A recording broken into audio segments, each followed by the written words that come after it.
Recording in progress.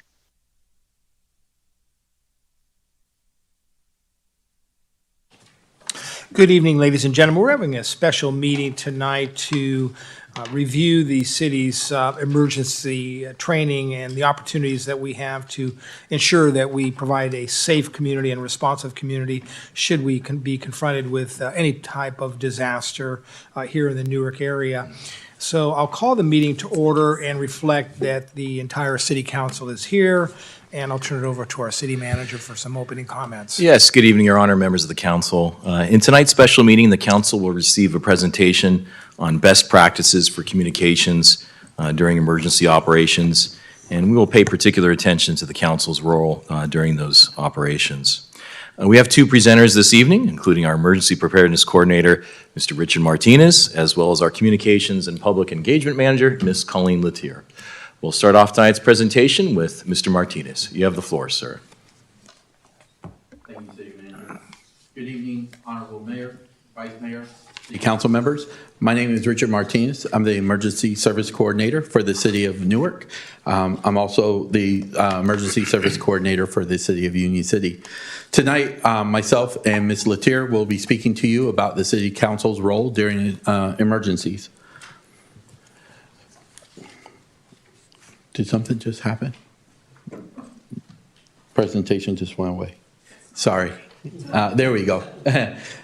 So that's our first emergency. Crisis averted. Everyone stayed calm. Tonight, we'll be speaking to you about the Standard Emergency Management System, or SIMS.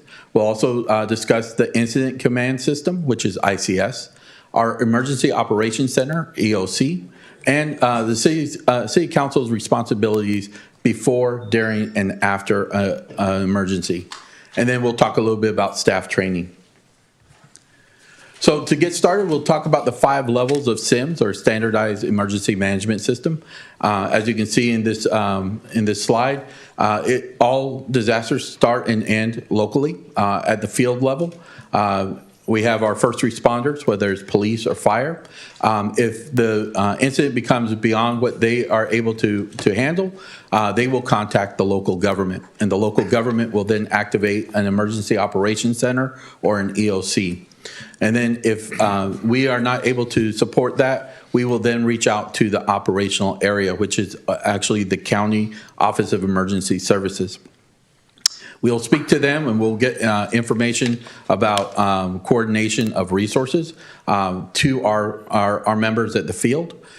If an operational area is not able to support us with the request, we will then move it up to California's Office of Emergency Services Region 2, which is the coastal region. That's the region that City of Newark sits in.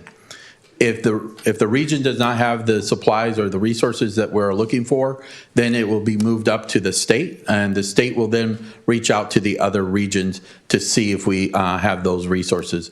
And as you can see with the arrow, all the information and coordination of resources flow up and down these 5 levels. It will only go as far up as we need, and it'll always come back down to our field ICS.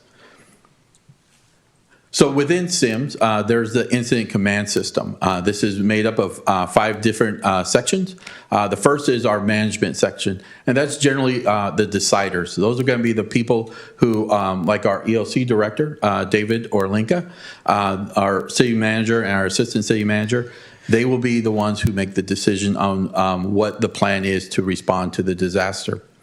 Our operations team are the doers. Those are going to be our law branch, the fire branch, the public works branch, and even our care and shelter branch. And they're going to be receiving information from the people who are responding at the incident command post or at a shelter or a point of distribution. And they're going to be making sure that within the EOC that we're getting all the right information that we need to support those people in the field. Our planning and intel group, those are the thinkers. Those are going to be the ones who create our incident action plan. They're going to be the ones who do advanced planning if we go beyond one operational period. So we're constantly thinking about what is next. How do we get to recovery for our city? Our logistics team are the getters. So when we get the requests in from operations that we need people, we need equipment, we need food, transportation, our logistics team is going to be the team that goes out and gets it. If they're not able to get it, that's when we use SIMS and we move it up to the operational area requesting those supplies. And then our finance and admin team, those are going to be the people who actually monitor how much we're spending, making sure that we're not exceeding what we need to. They're also going to be managing our timekeeping. So all of our employees, our volunteers, they're going to be recording hours of service. And so we want to make sure that we track that so that it's eligible for reimbursement from the state or the federal. And if you notice, we do have city council off to the side.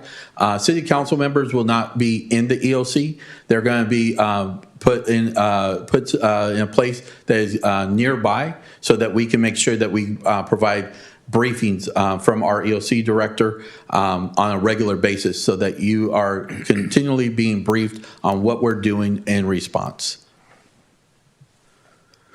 Next, I want to talk a little bit about our Emergency Operations Center and an overview. To do this, I want to start with some simple definitions and laying some foundational information. So an incident, it's a local emergency. It's something that happens on a day-to-day basis. Our responders are able to handle it within their purview. It's a car accident. It's a single-family home fire. They go out. They take care of the emergency. It may be a disaster for the individual who's impacted, but it's an emergency from our standpoint that our city staff can handle on day-to-day operation. An event is a planned event. So similar to Newark Days or State of the City, this is something that we can plan out and start thinking, if something were to happen, what would we do? How would we respond? And then a disaster is any event that overwhelms our local resources. So for an example of that would be a winter storm that comes in and starts to flood certain areas of our city, and we need to do evacuation. We may need to go out and ask for support on that type of an event. So with those definitions, what would we do? We would activate an Emergency Operations Center or an EOC. So who can activate that? It would be our city manager, who would then become our EOC director, or their designee.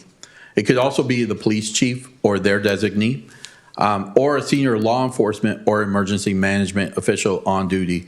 So the senior law enforcement or emergency management official who is on duty, this could be on a weekend or late at night. So an example of this was in the recent tsunami notification, we were holding meetings with our operational area team members from the county, and there were meetings going on between 12 and 1 a.m. in the morning.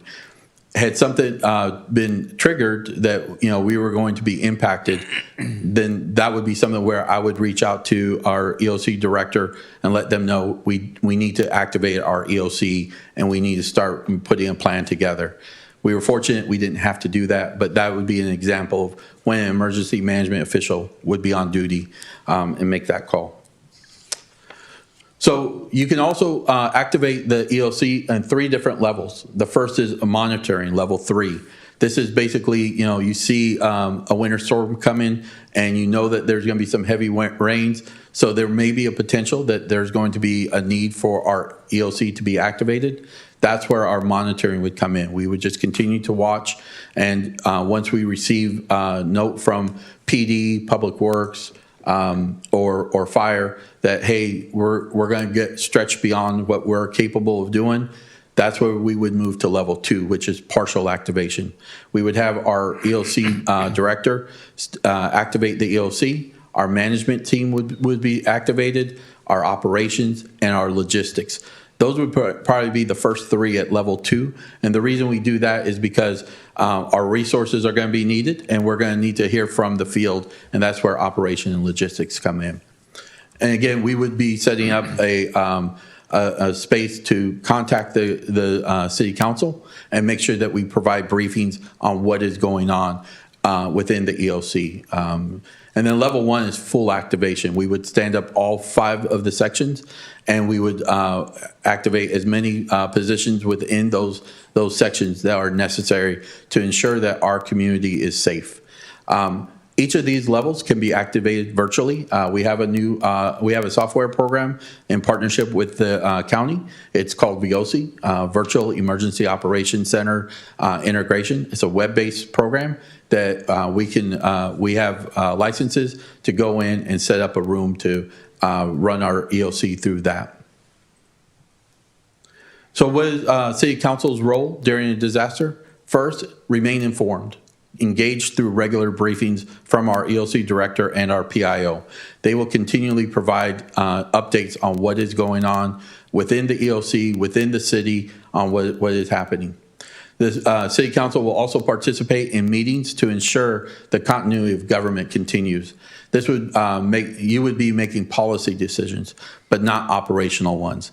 The operational decisions will be made within the EOC and be approved through our EOC director. You will also issue and ratify local proclamations, and you'll serve as a liaison and a host to other visiting elected officials. So if we have elected officials coming in and they want to do a tour of our city, you would be the ones that would help liaison that, along with our EOC director and our PIO, ensuring that the safety of our elected officials who are visiting. And then you'll also act as a conduit between the city and the public in disseminating information that would be provided to you by the EOC director and the PIO through these policy group briefings. So these briefings, they will provide incident update on response and actions being taken within the EOC and at the incident command posts out in the field. Current jurisdictional authority over the incident. So if there were any special, curfews, you would be briefed on that's going to be coming. The status of communications, the confirmation of media procedures, in case there are requests for media times, and then schedule of required briefings. So we would set up a regular briefing for the City Council to ensure that you have the most updated information for the incident. Next, I want to talk a little bit about local proclamations. They're going to be issued by either the City Council or our Director of Emergency Services. These are prerequisites for requesting state and federal assistance for a disaster response and a disaster recovery. They authorize issuance of special rules, and again, an example of that would be setting curfew times for the city if we felt that was needed. It also allows us to enable emergency contracting and procurement for any disasters. The timeline for this local emergency proclamation issuance of the proclamation must be done within 10 days of occurrence, and again, either by the Director of Emergency Services or our City Council. The ratification of the local emergency proclamation must be within 7 days by the governing body, so the City Council. And the renewal needs to be reviewed every 60 days until terminated. And the termination comes when conditions warrant the proclamation have ended. So as we go through the recovery process, once we realize that we're out of danger, we want to terminate the emergency proclamation.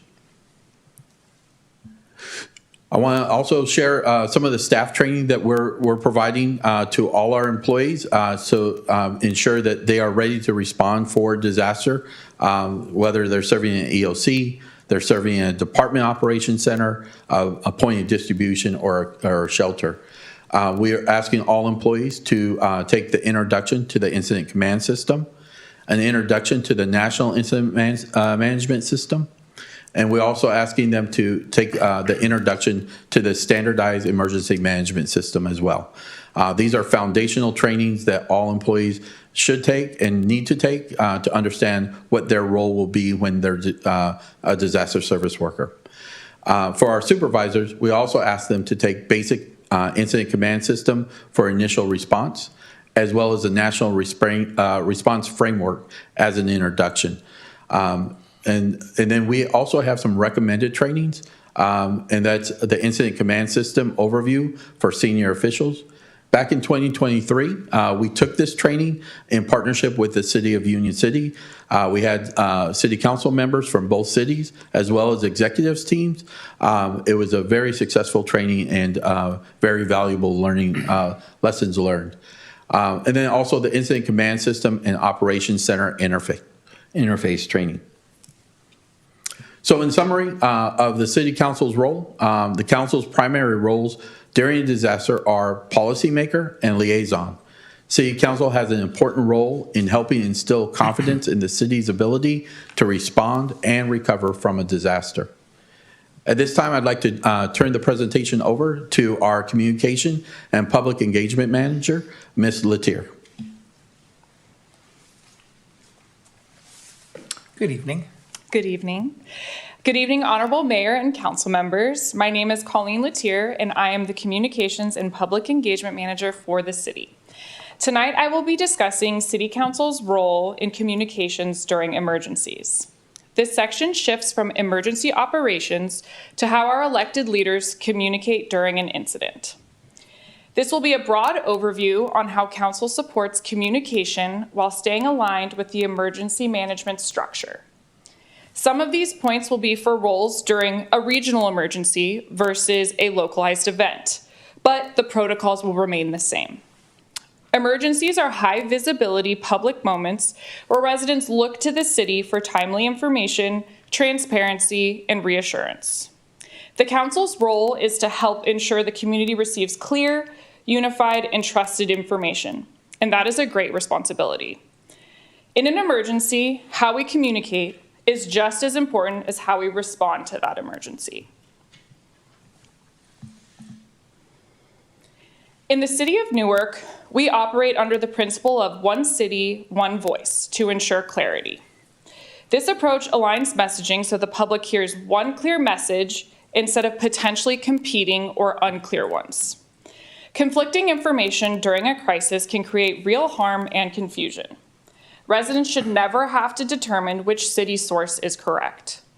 Consistency builds trust. Mixed messaging erodes confidence quickly. Alignment is about clarity for the public. Emergency responses include a designated spokesperson hierarchy under the Incident Command System.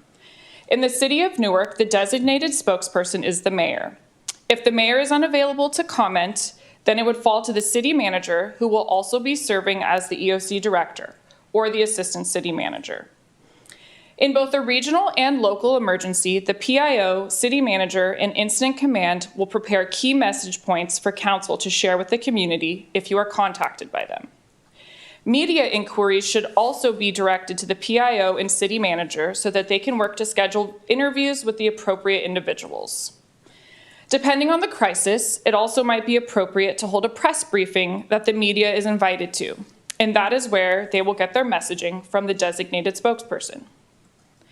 If council members are approached with questions from the public, it's important that you are only offering official and verified statements. Only say what is 100% true today and what will be 100% true tomorrow. And remember, a simple Google search can tie you to a situation forever. Avoid repeating rumors or early, unconfirmed, and vetted reports, even if they appear credible. All messaging should align with the information coming out of the Emergency Operations Center. And remember, when in doubt, refer it out to the PIO or city manager. As we all know, social media is the gift and curse of information sharing. So I want to touch on a few guidelines for best use cases. Social media is often where misinformation starts and where residents first seek updates. Scheduled posts are paused during incidents to avoid appearing insensitive or off-topic. Council's most helpful role online is to amplify official updates rather than create independent messaging. Sharing verified city posts expands communications reach while maintaining accuracy. If rumors appear, report them to staff rather than responding directly. It is always best to maintain a calm, measured tone because residents in the media take emotional cues from leadership. In emergencies, Sharing is more powerful than posting. And in closing, emergencies are unpredictable, but our communication framework doesn't have to be. We prepare in advance so that when something happens, we are ready to respond together. Staff will provide you with coordinated updates, talking points, and support through any incident. Our goal is to make it easy for you to communicate confidently while ensuring the public receives reliable information. Thank you for your partnership in helping us deliver clear, trusted, transparent communication to the Newark community. And when in doubt, refer it out. Thank you very much. Now, Mr. Martinez and I are here to answer any questions that you may have. Thank you very much for the report. I'm going to look to my right and see what questions, comments folks may have. Councilmember Contancio.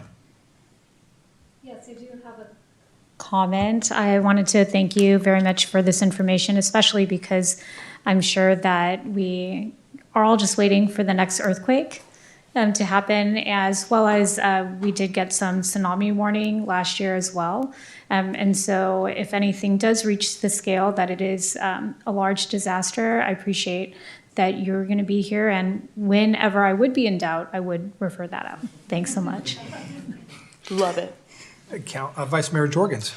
Yeah, no questions from you. It was a very clear presentation. Hopefully our communication during these emergency events can be equally as clear. And so I thank you for the presentation. You can guarantee it. Excellent. Councilmember Little. I do have a question.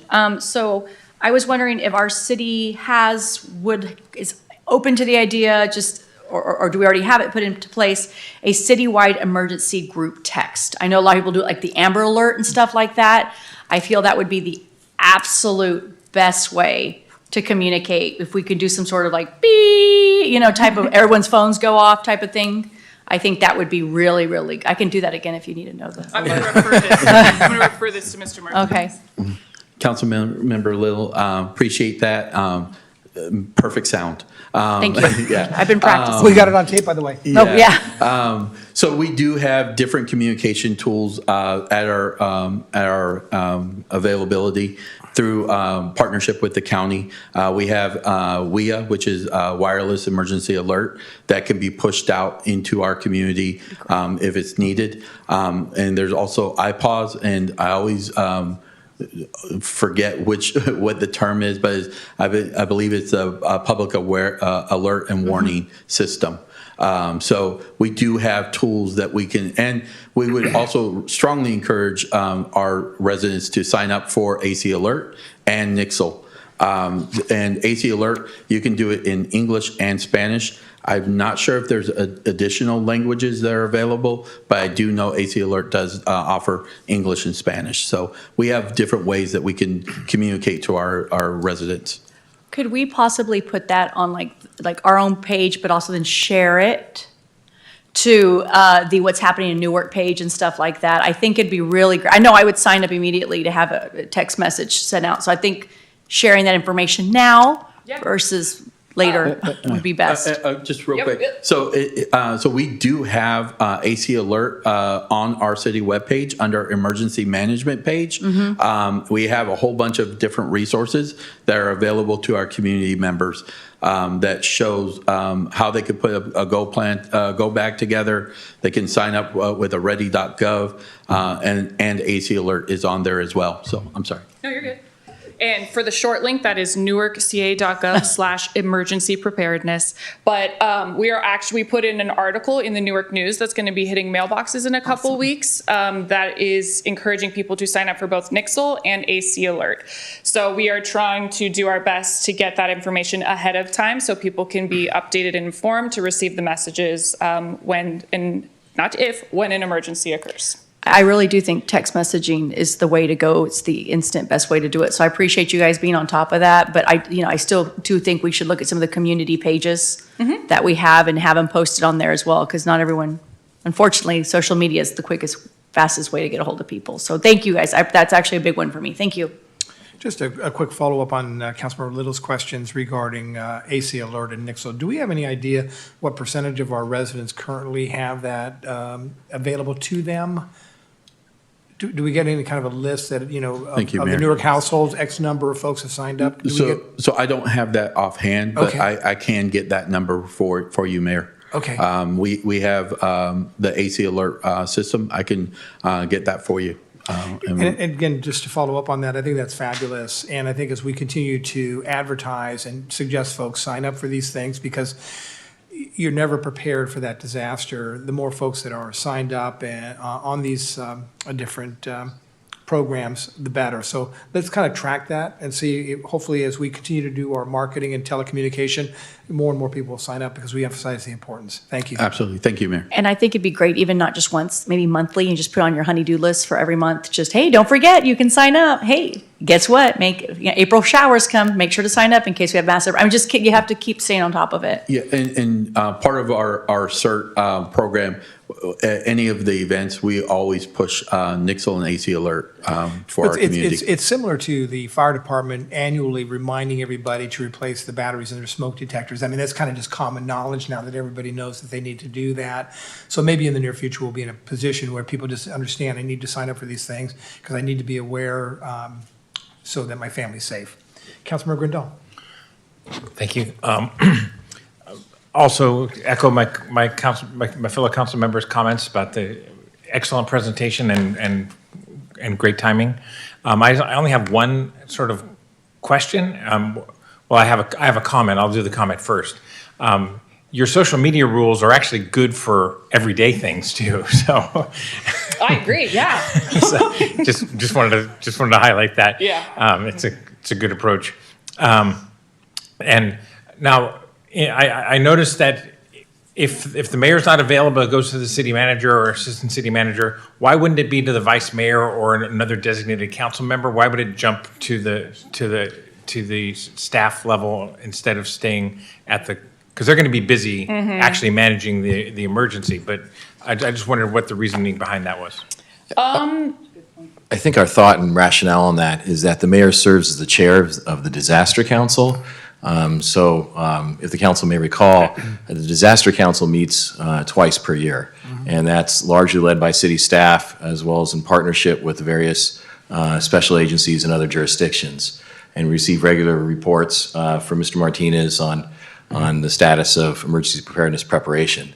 And so the vice chair of that entity is the director of emergency services, otherwise the city manager. So just for consistency reasons that it would make sense to follow that pattern and process. Okay. Thank you for that. And that's all my comments. Just once again, thank you for your excellent presentation and very important information. I have a number of questions. Oh, cool. Colleen, are you the PIO? Yes. Okay, thank you. Because I know Shabna's the PIO for PD, but when it comes to emergency situations, you're going to be the city's PIO. Yes. Perfect.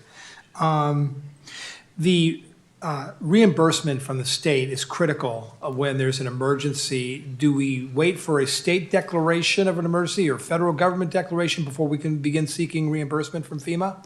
Yes, we would need to wait for the state and the federal, but we would be, before that happens, we're going to be collecting all the data and documents within our EOC. Sure, because we would ask them for reimbursement as to when the incident began, because it may take the state or federal government maybe a little bit of time to make that declaration themselves. Yes, Mayor, that's correct. Perfect.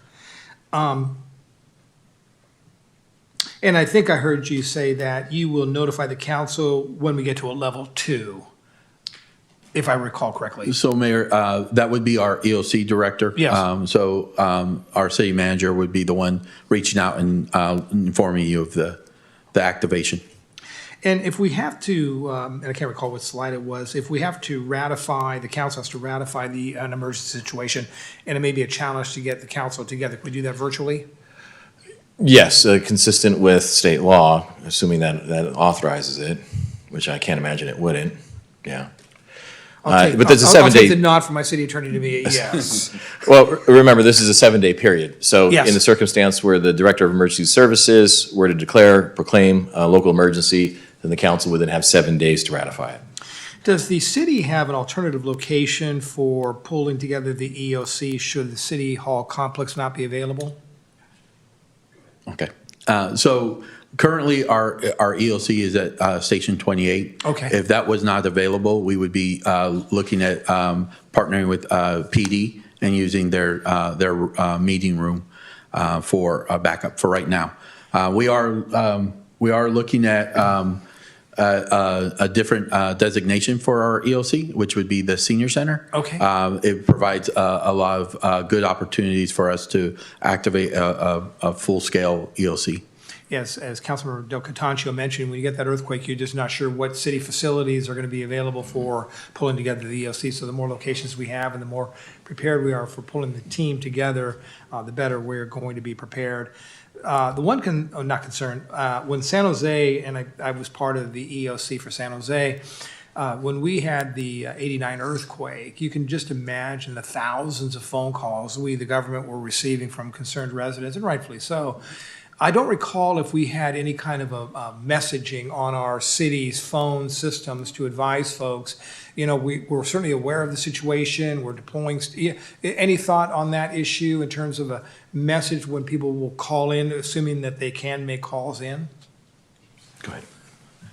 Thank you, Mayor, for that question. So we are looking at developing canned messaging through AC Alert and then posting on 1610 AM so that if a disaster happens, we can just activate those, fill in the details that we need to, and then we would deploy those messages out into the community.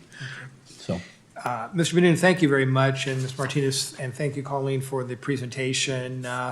It's one of those things, you can't discuss preparedness enough to make sure that we are at least ready to respond, because we never can anticipate when that disaster is going to occur. And the residents look to the council and the city manager and the city organization to remain calm, address the emergency situation in due course, and the more conversation and more prepared we are, I think when that day does arise, I think we'll be ready for it. So thank you for the excellent presentation. Thank you. Any other questions or comments? All right. That was the only item. Is there anybody in the public that would like to speak to this item? Seeing there's no folks in the audience that want to speak to this, there's no vote required. So I'm going to go ahead and Mr. Benunis, unless there's anything else from you, I'm going to go ahead and adjourn our special meeting regarding preparedness. Thank you.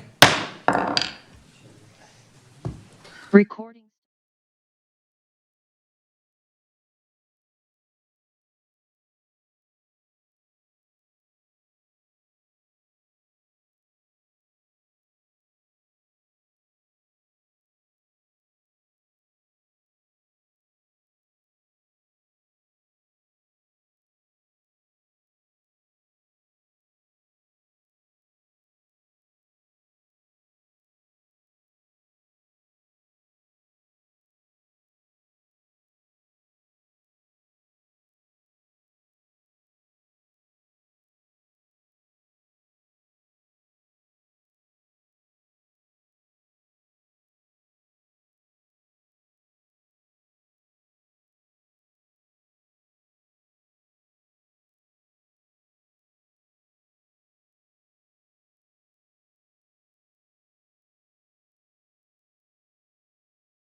Why don't we go ahead and call the city council meeting to order, and please ask you to stand for the Pledge of Allegiance. I pledge allegiance to the flag of the United States of America and to the republic for which it stands, one nation, under God, indivisible, with liberty and justice for all. City Council had a special meeting tonight at 6 o'clock to discuss emergency preparedness. So I want to assure everybody that's in the chambers tonight, we are safe. We are safe for the next 2 hours. So I've been assured by emergency folks that we've got everything covered. So we're good to go for the next 2 hours. Before I move to the proclamation for Lunar New Year, I want to indicate that we're going to close tonight's meeting in memory of Sharon Marshak, okay? Some of you may know Sharon Marshak or knew Sharon Marshak. Many of you may not have known her. Let me tell you about Sharon Marshak, co-founder, longtime director of operations of the Tri-City Voice, who passed away earlier this year, and we'll be adjourning the meeting in her memory, as I mentioned. Sharon's impact on local journalism and the Tri-City community cannot be overstated. Alongside her husband, Bill Marshak, she helped grow Tri-City Voice from a modest newsletter into a respected weekly newspaper serving Fremont, Newark, Union City, and the greater East Bay for more than 2 decades. She was the driving force behind the paper's production and design, overseeing layout, graphics, advertising, sales, and marketing. Her vision ensured the newspaper not only covered local government, business, arts, schools, and history, but also celebrated community life through vibrant design and engaging photography. She believed residents should see themselves reflected in their local news. Her dedication was extraordinary. Week after week, she assembled more than 40 pages with precision and care, often single-handedly. When Sharon and Bill retired in 2024, the publication transitioned to new ownership, continuing the community institution they had built together. Beyond the newsroom, Sharon was active in community life and supportive of local events and causes. She was widely respected for her tireless work ethic, creativity, and steadfast commitment to the Tri-City area. On behalf of the city, we extend our heartfelt condolences to Bill, her family, and all who mourn her passing. It is fitting that we adjourn the meeting in her memory of Sharon, whose life work strengthened our community and whose legacy will endure forever to come. So we will close the meeting in her memory. And the only story I want to share with you folks, I know a number of the council members here certainly had the opportunity to go up to the old city council chambers in the old building up on the 6th floor. And there was actually an area set aside for the press. And again, keep in mind, we're Newark. And Bill Marshak and or Sharon Marshak attended every council meeting, as I recall, right there, and covered the city of Newark. And we were greatly appreciative of that because otherwise we weren't getting much coverage for our community. Small tidbit, Mr. Benoon, you may not have known this, but current Mayor Raj Salwan was a reporter for the Tri-City Voice. And Bill Marshak used to send current Mayor Salwan over to Newark when he was a teenager to cover Newark politics. And he told Bill, you know, those meetings only last 10 minutes. It takes me longer to get there and get home than to cover the Newark council meetings. I thought that was incredibly. I didn't know that. So a little bit of tidbit. We all have a little bit of Fremont in us as a result of that. Councilmember Little. I'd like to share with this too. I'm actually a writer for Tri-City Voice. I write a lot of positive things, and she was actually one of the first people I met, and I told her I'd like to focus on writing, and she goes, can you make sure it's positive and happy? I'm like, oh, I love positive and happy. So I've been writing that for them now for about 7-8 years, and she was always the one that would come up when I would go ask her about my article. She'd always give me some good feedback and stuff, so that is very much of a pity. She will definitely be missed. Yeah. But she helped me kind of get started being a visiting writer as well. So she's a really, really, really sweet lady. I talked to Bill Marshak last week when I mentioned to Bill we were going to be doing this tonight. He was extremely touched.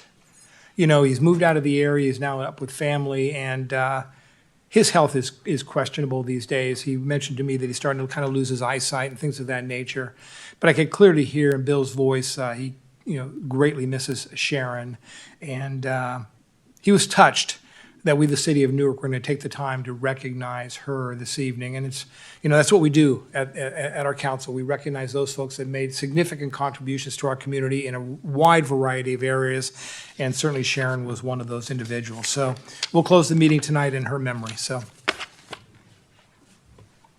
the next item on the agenda is we are going to be issuing a proclamation declaring the Lunar New Year. And I would ask Councilmember Del Contancio and City Attorney Chris Cocatello to join me.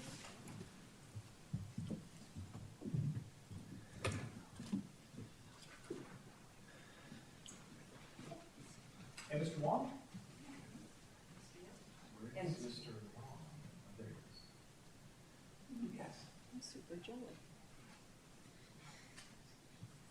And Howard Young.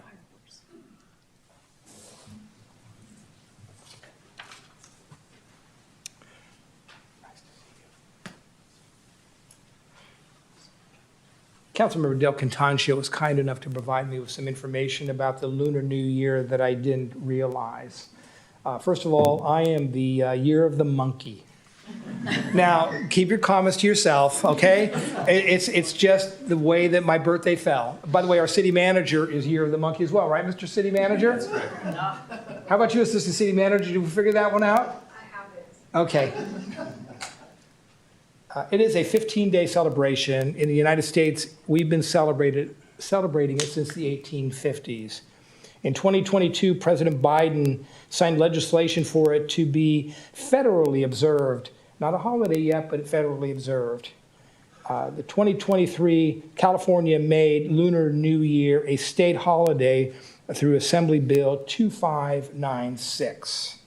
So with that, we're going to go ahead and issue the proclamation number 1964, whereas Lunar New Year began Tuesday, February 17, 2026, as families around the world welcome the year of the fire horse. And whereas Lunar New Year is an important cultural observation for many Asian communities and Americans of Asian heritage, including those of Chinese, Korean, Vietnamese, Tibetan, Mongolian, Singaporean, Malaysian, and Filipino descent. Whereas martial arts traditions reflect the spirit of renewal, discipline, and balance often associated with the Lunar New Year celebration. Whereas since 2020, an annual Lunar New Year celebration has been hosted in collaboration with the City of Newark, the Newark Library, and local communities. Whereas recognizing Lunar New Year promotes cultural understanding, mutual respect, and Newark's commitment to inclusion, diversity, and community connection. Whereas the City of Newark is a welcoming community that has evolved over the years, now having the largest Asian American racial group according to the most recent census data. Now, therefore, I, Michael Hannon, on behalf of my Newark City Council, declare February 17th as the beginning of Lunar New Year in Newark and wish everyone celebrating the holiday a happy Lunar New Year, good fortune, health, and happiness. And I'm going to go ahead and issue this proclamation to Mr. Wong and ask you if you'd like to say a few words. Here you go, my friend. On behalf of the Asian community, we like to express our gratitude for the City of Newark to appreciate the Lunar New Year. And it's the year of the horse, so let's get working hard. Excellent. Excellent. Thank you.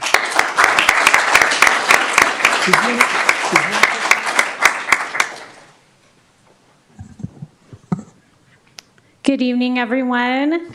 I just wanted to say thank you not only to our Newark community, but especially to the mayor and to the city for acknowledging Lunar New Year, which is really dear to all of our hearts, especially because we are a welcoming city, which means that we want to include everyone and its diversity. And it's very important because I actually remember when I was really little and just being with my family and my grandparents and them explaining all the different animals and how there's 12 of them and how we have the different elements and how there's 5 and how every year is very special because it only comes up, as we mentioned at our last council meeting, every 60 years to have a fire horse. And so that is what we have for this upcoming year. You might notice that some of us are also wearing blue because it is also to help cool down the fire if it gets too hot. Thank you.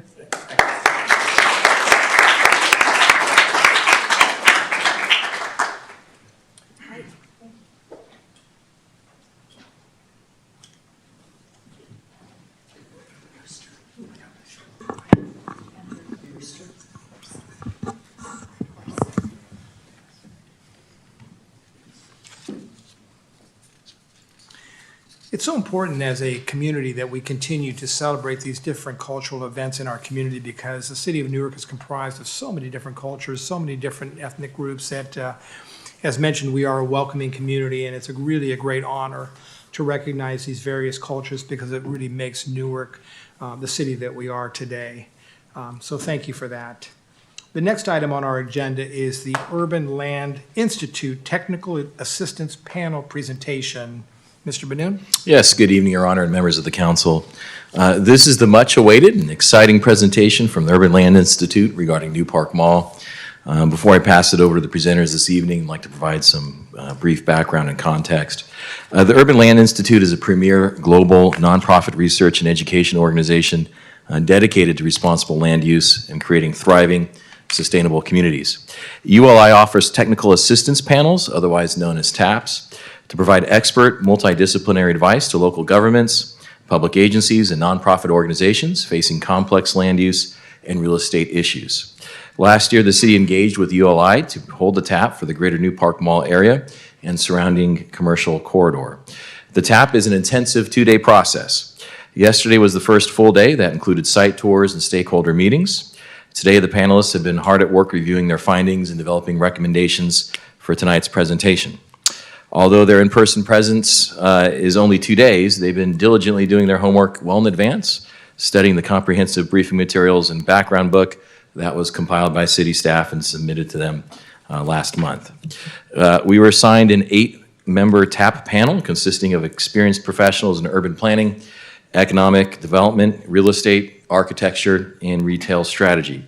I'm just going to pause here for a moment and sincerely thank the panel for their incredible contributions. I had the pleasure of being with them for a limited period of time yesterday, and it's very clear to me that these 8 individuals possess a considerable amount of experience and intelligence, and we look very much forward looking to receiving your presentation. These are clearly high caliber individuals, and I consider the city of Newark very fortunate to have them here with us this evening. With that in mind, I'm going to pass it over to the 2 co-chairs this evening. We have Ms. Danielle O'Leary, but we'll start off with Mr. Rich Dishnica.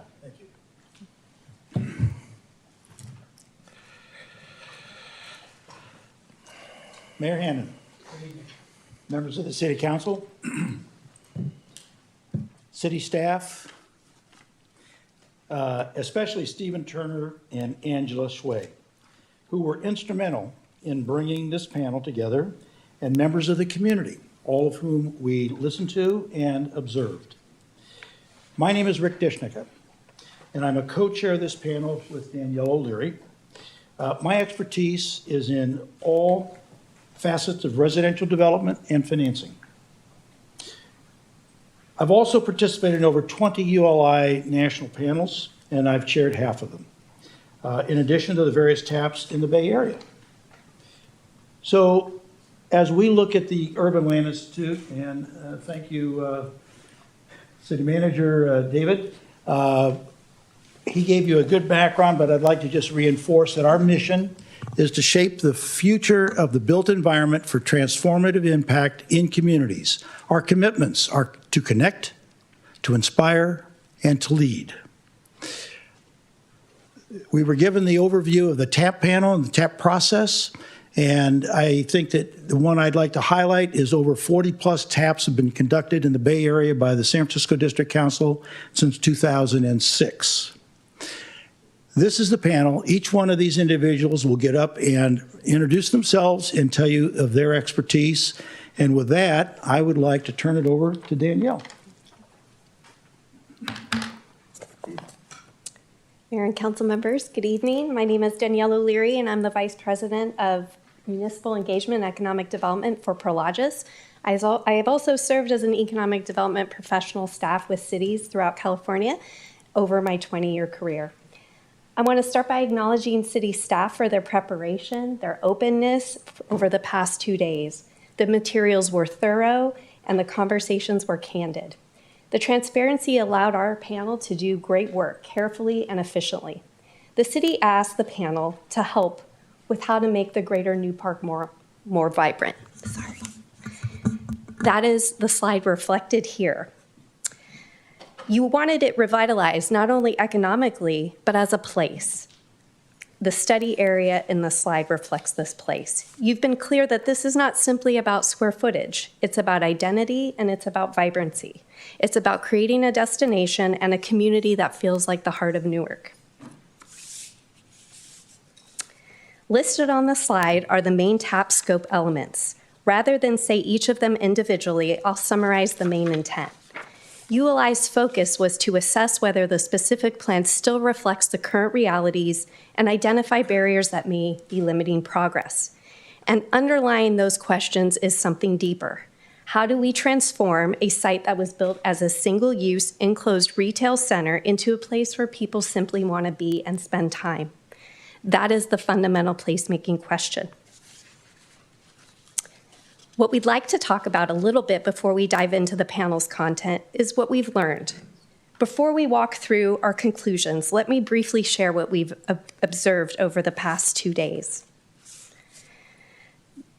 Through the city briefing and stakeholder interviews, we saw a municipality that demonstrated an ability to adapt to change and want to change. Newark has maintained fiscal stability, it has consistent and committed leadership, and the institutional continuity really matters here, particularly in a transition of this scale. We heard from a range of stakeholders, city staff, property owners, local business operators, retail brokers, and housing and retail developers. We conducted site tours to familiarize ourselves with the surrounding commercial areas prior to visiting. And while perspective varied, there was alignment on one point. This site has tremendous long-term potential, and there is reason to be optimistic. These are some of the pictures that we took around our site tours, and we'd just like to touch a little bit about what we heard during our stakeholder interviews. There is potential, but a potential alone cannot generate momentum. Momentum requires clarity, sequencing, and a framework that reduces uncertainty. This is where our analysis focused. Over the past 2 days, we studied the site, participated in site tours, reviewed the planning framework, analyzed current market conditions, and evaluated the structural agreements that govern the property. And here is what we learned. The days of 60,000 square foot retailers are definitely changing and becoming less common. Rents in big malls can be challenging to small locally owned businesses.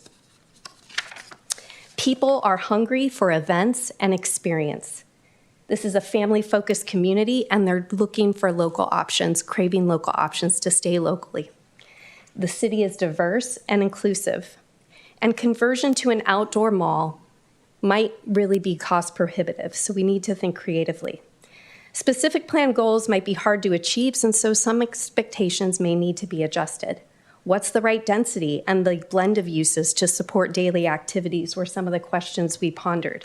How can we build stronger pedestrian connections and create that strong sense of place? All these things we're bringing forward are the lenses that we approach this assignment with tonight. To do that work, we assembled a panel with direct experience in transitions like these. You'll hear tonight from experts who have developed mixed-use districts, studied large-scale retail repositionings, advised cities on economic development strategies, and navigated complex land use agreements similar to the ones New Park Mall is experiencing.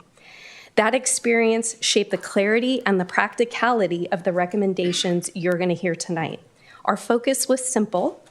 What steps can the city take to unlock momentum and create the conditions for a place that people truly want to be? With that, we will begin, and I welcome Dina from Strategic Economics. Thank you, Danielle. Good evening. It's a pleasure to be back here in Newark. I have worked with you on industrial lands, but it's exciting to work with you now regarding the mall.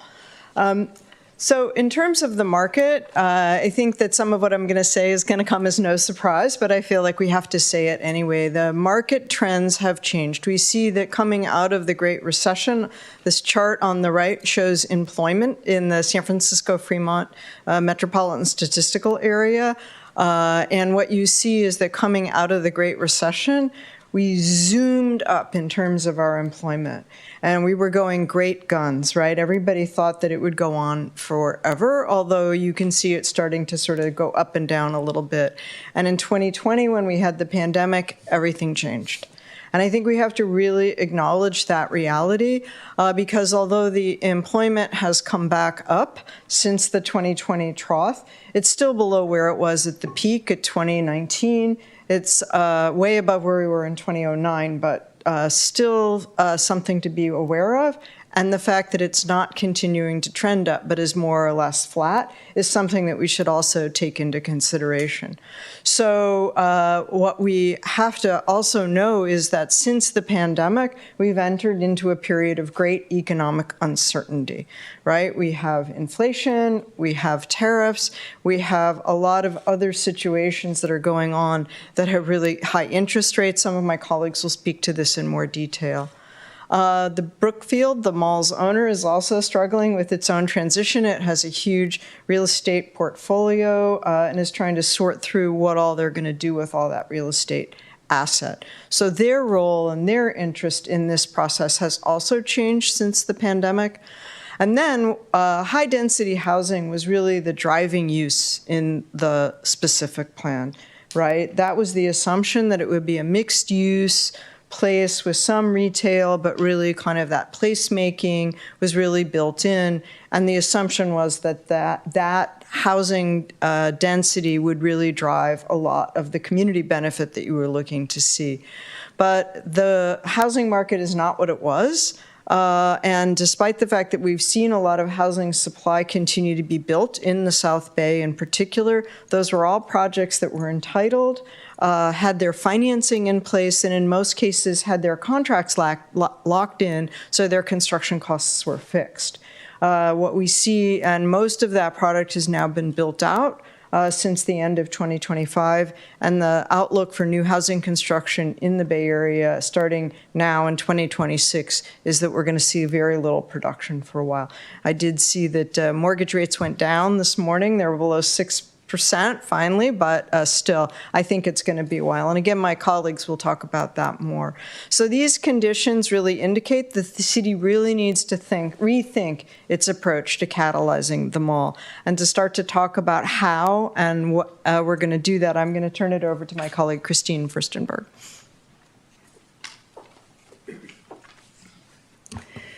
Thank you so much, and good evening, all. I'm Christine Furstenberg. I am president of Metrovation Retail. It is a commercial real estate brokerage firm, and it focuses on retail. I have been doing that for about 30 years. So I'm here tonight to talk about the retail environment and how it's affecting New Park Mall. And let me see how we press these little buttons here. There we go. The retail industry, as you probably know, has changed dramatically over the last years. The competition from the internet that we've had, along with other structural changes in how people shop, has changed dramatically the retail industry from 2013 to 2019. Brick and mortar was struggling to find its footing at that time. But after the shutdowns of COVID, people understood that they really wanted and needed brick and mortar. You probably all felt that way trying to get out after we were stuck inside for so long. But brick and mortar is still morphing. It's trying to find its footing. So what we're seeing right now is national retail anchors are downsizing. I think you've seen it in Newark with the Sears closing in 2018 and then Macy's closing in 2015. These closures were national decisions, and they were not focused on what was happening here in Newark. So again, you were affected, but it wasn't due to something that Newark did or some problem with Newark sales. Other retailers have downsized their footprint also, and their number of stores. And you'll see it in the bankruptcies and reorganizations that you hear about almost every day in the news. Retail has moved to be more experiential. That means that it's the type of use that requires a person to walk into a store. Tenants like salons and restaurants, activity tenants like bowling, pickleball, and fitness tenants, and even children activity type tenants, including trampoline and rock climbing. The competition has changed because people want to shop differently. They want to shop in outdoor centers, and a 2-story indoor mall is no longer really desirable. So with regards to New Park Mall, it has many constraints to development. You probably have heard some of them already. There are numerous owners, not all owners interfacing with each other. There are financial constraints, so just throwing money at the mall doesn't really solve problems. It has serious retail competition. You probably know that. With most of the traditional tenants are already in the trade area.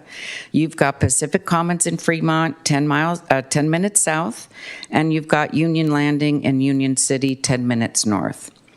The trade area has changed demographically with much more ethnic diversity now than when the mall was built. With the competition, the trade area is no longer the size of a regional mall, but rather smaller, probably the size of the 3 cities of Newark, Fremont, and Union City, or what you and we call the Tri-City area. Current demand in this trade area is typically, what we're seeing is from ethnic grocers, recreation tenants, and food-oriented tenants. Lots of food, about 70% are food. So regarding New Park Mall and the opportunities require that this property celebrate its ethnic diversity and differentiate from the competition. And that's the big word, differentiate. You have to be something different than what those power centers are. What none of the competition have is a strong, focused place for people to hang out, a place for family entertainment, and a place to feel connected to your community. And that's what's so important about finding how to create that sense of place with New Park Mall. What we have seen on this trip is that New Park Mall has already started that differentiation, and the activity has already started. Yesterday, we heard a lot of positive things from property owners and key tenants. We heard that one tenant took advantage of the available anchor space that was available. Another owner was very excited about the new opportunities that they see here. And then your movie theater is so amazingly successful, contrary to many theaters in the East Bay. So we think New Park Mall can capture some of the demand that's in the trade area, but focusing on experiential tenants. So I will turn it over to Alan, who will talk about some of the specific opportunities that the developer sees. Push buttons for me. Okay, thanks. Good evening, everybody. My name is Alan Chamorro. I'm Executive Vice President with Lowe, and I oversee the Bay Area market for my development firm, which is a national firm. I'm a developer, and I'm here to speak to you tonight about the residential, retail, and mixed-use development opportunities. Today's development environment is very challenging in all product types, unless you're doing data centers. That's especially true for residential in for-rent apartments. It's really a result of higher interest rates, years of inflation. The costs have gone up through the roof, Construction costs are higher.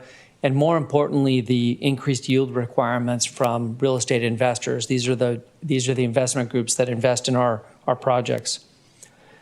The current capital market environment, and this is what we call the investment climate for real estate, is generally frozen right now for development. It's thawing a little bit, it's starting to, which is really good, but it's really generally frozen. The circumstances where developers are making investments, they're generally focused on distressed opportunities. You see that in the press all the time. And investors are generally not investing in ground-up development, except in very select markets like San Francisco and on the peninsula, where they've experienced significant rental growth.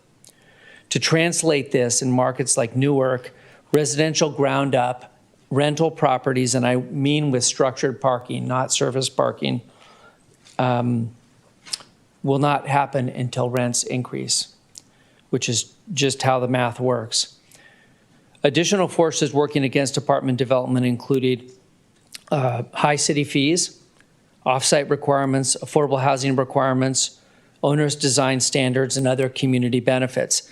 These requirements simply make projects more costly, and thus they're more difficult to capitalize and develop. And while this is difficult for developers like us to go forward with projects, it can and really should be viewed as an opportunity for the city. And what I mean by that is it's an opportunity to potentially relax some of those requirements to facilitate the housing that you're encouraging and the type of development and projects that your community values. For retail development, the same forces apply. Tenants, especially local and more entrepreneurial, and I mean non-chain service and small business types, they simply cannot afford to pay high rents that the national tenants can pay. So if that type of tenancy is desired, as Christine mentioned, is an opportunity for you all, then it means that structured parking does not work because that gets very expensive for the project and you're not charging for that parking. So it's a very difficult cost. It's just too costly to build.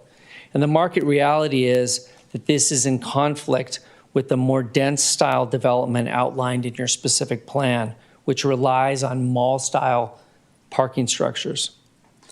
The structures are not feasible for New Park today, and more importantly, the tenants coming here and their customers, they want the surface parking, which is plentiful in traditional strip and neighborhood centers. That's why they're there.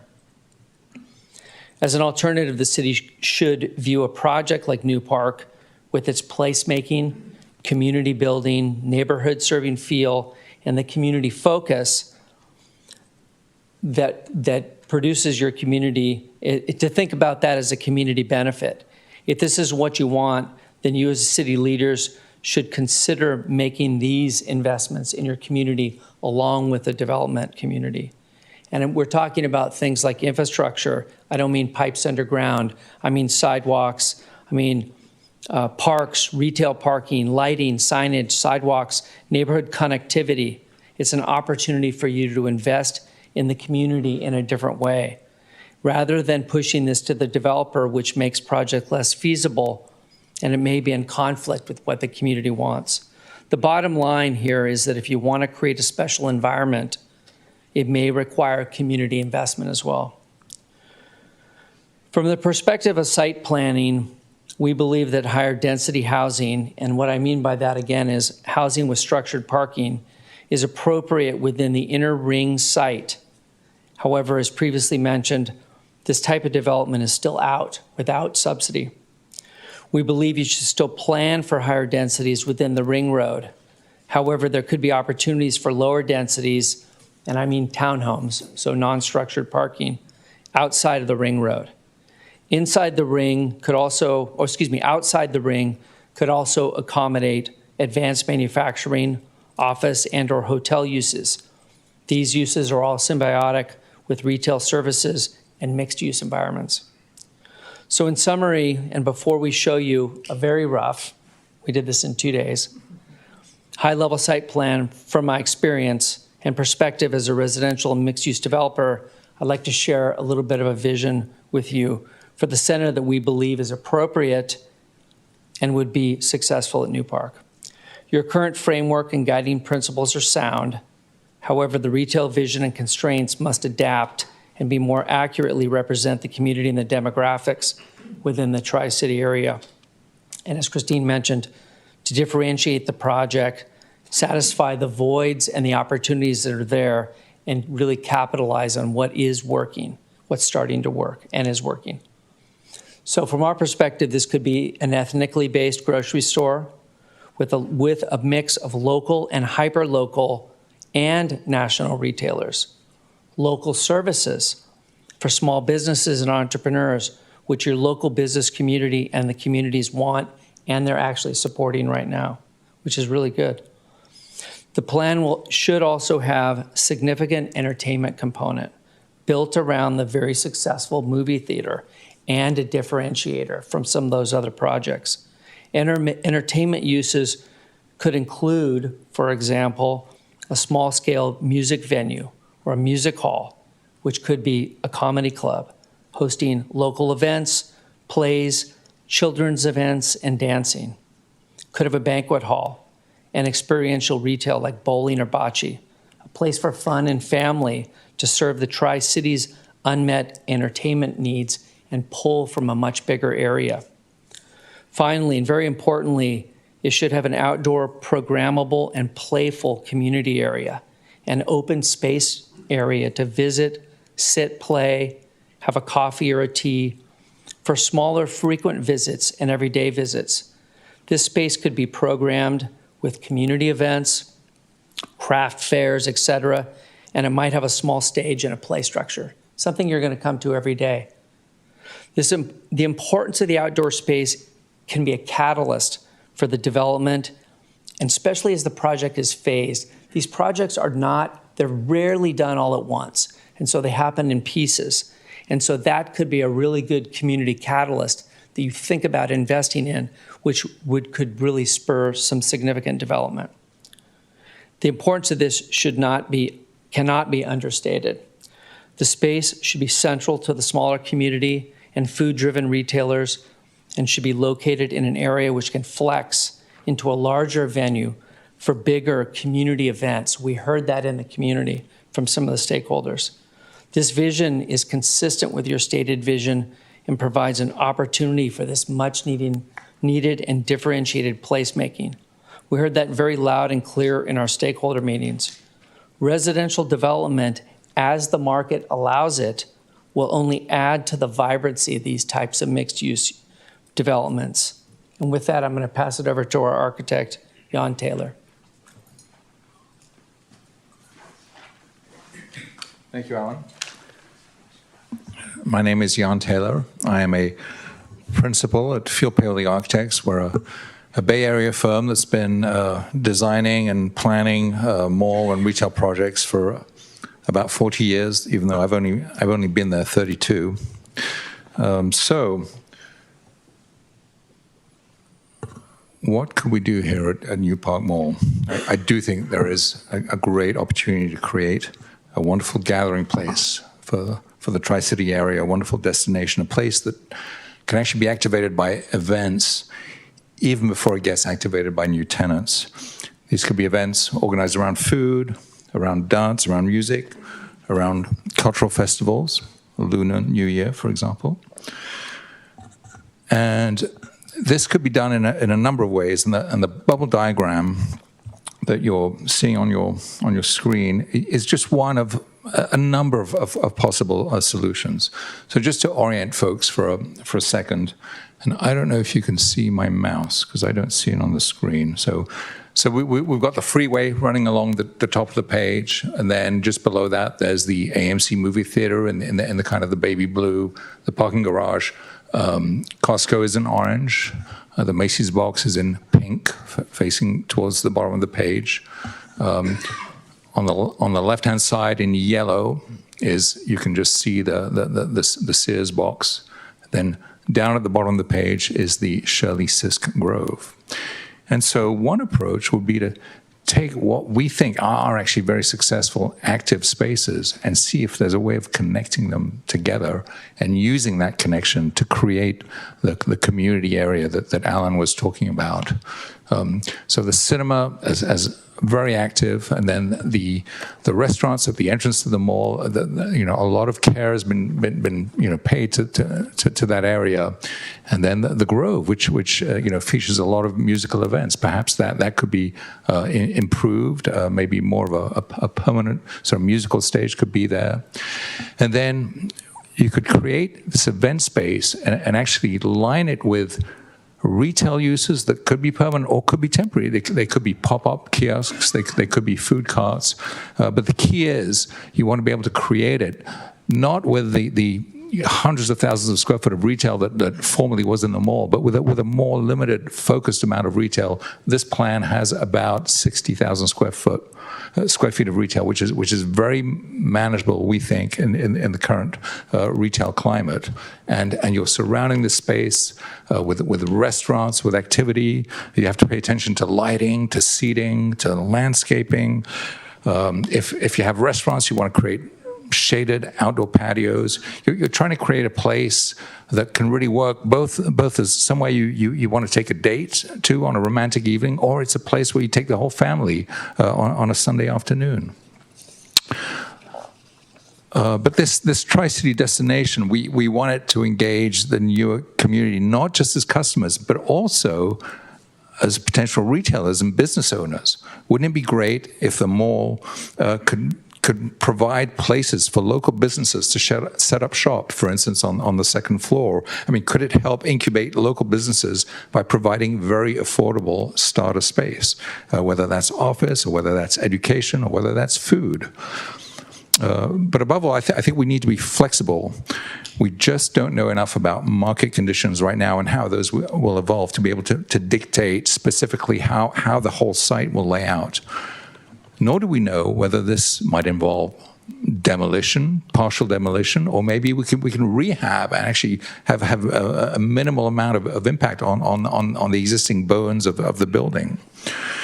So for now, this bubble diagram simply identifies the tremendous potential of the multiple opportunity sites that there are around the mall, based on certain limitations imposed by parcel ownership. We've got a couple of different owners here.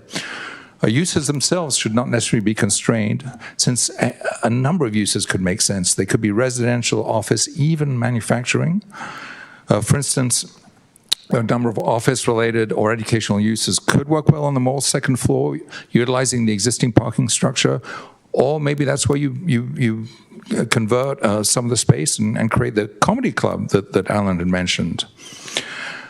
There may be a great recreational use that you could put in the Sears box that would require minimal remodel, or perhaps you just decide that it doesn't make sense and let's demolish it and actually create more dense residential right there. The key thing about these uses is they should all be market-driven and respond to the market, and they should also all bring people to the mall, whether as customers, as workers, or residents. And I think taking advantage of this entertainment destination, which is built around assets that exist today, and I think that will create a place that will make everyone who comes here feel connected. So just to summarize, it's really about taking existing assets and leveraging them to create a wonderful event place, inviting the community, not just as customers, but also as actually active business owners within the property, and then thinking about a flexibility of uses and approaches. Leslie?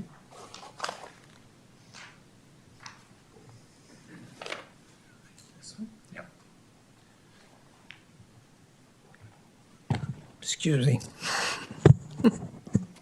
I'm short. Good evening. My name is Leslie Parks. I am currently Director of Economic Development for the Good City Company.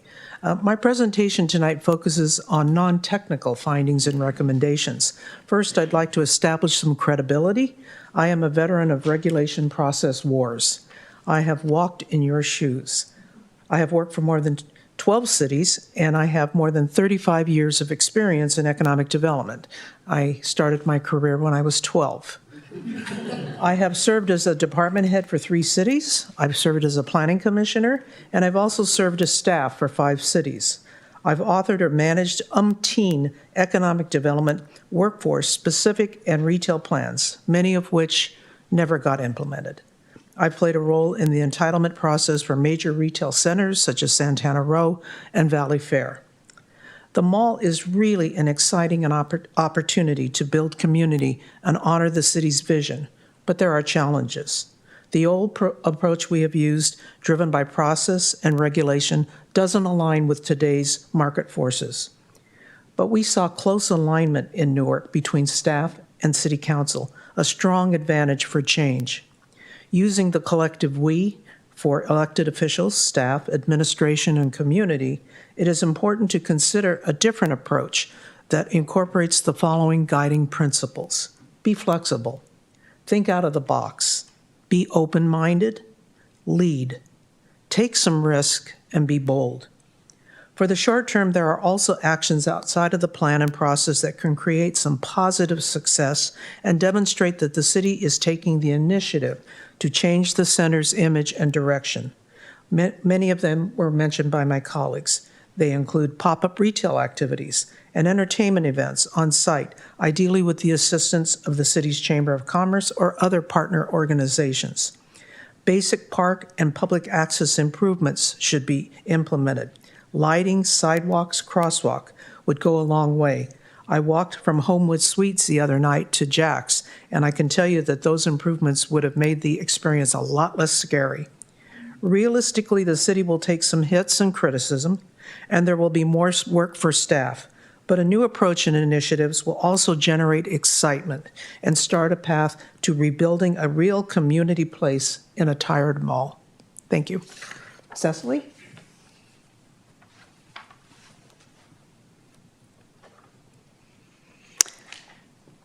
Good evening. My name is Cecily Barclay. I am a land use attorney, and I have been engaged in working on land use projects for about the last 30 years.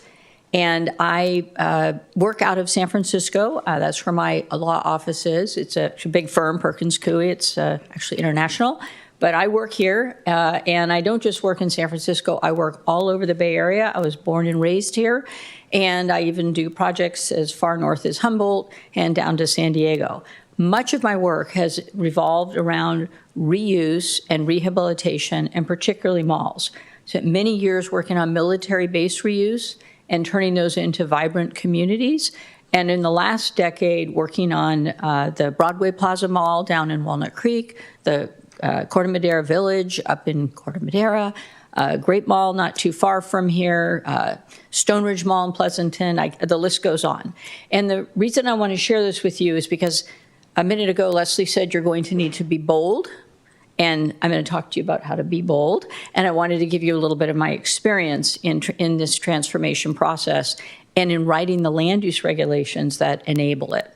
And before I move on to my specific, they're just not my recommendations, they're the group's recommendations. All I'm doing is talking about tools to implement them, is just to also give you a little additional information, not only about working on the development side and sometimes for cities, but also I have done a lot of writing and speaking and educational teaching at universities and in extension courses and land use planning and law classes. And I'm the lead author of a book called California Land Use and Planning Law. Many of you may be familiar with it. And I've been a co-author since 2000. And we have our 40th edition coming out this coming week. So with all that background and being a volunteer with this group, I want to talk to you a little bit about your land use regulations and some amendments that we would like you to think about.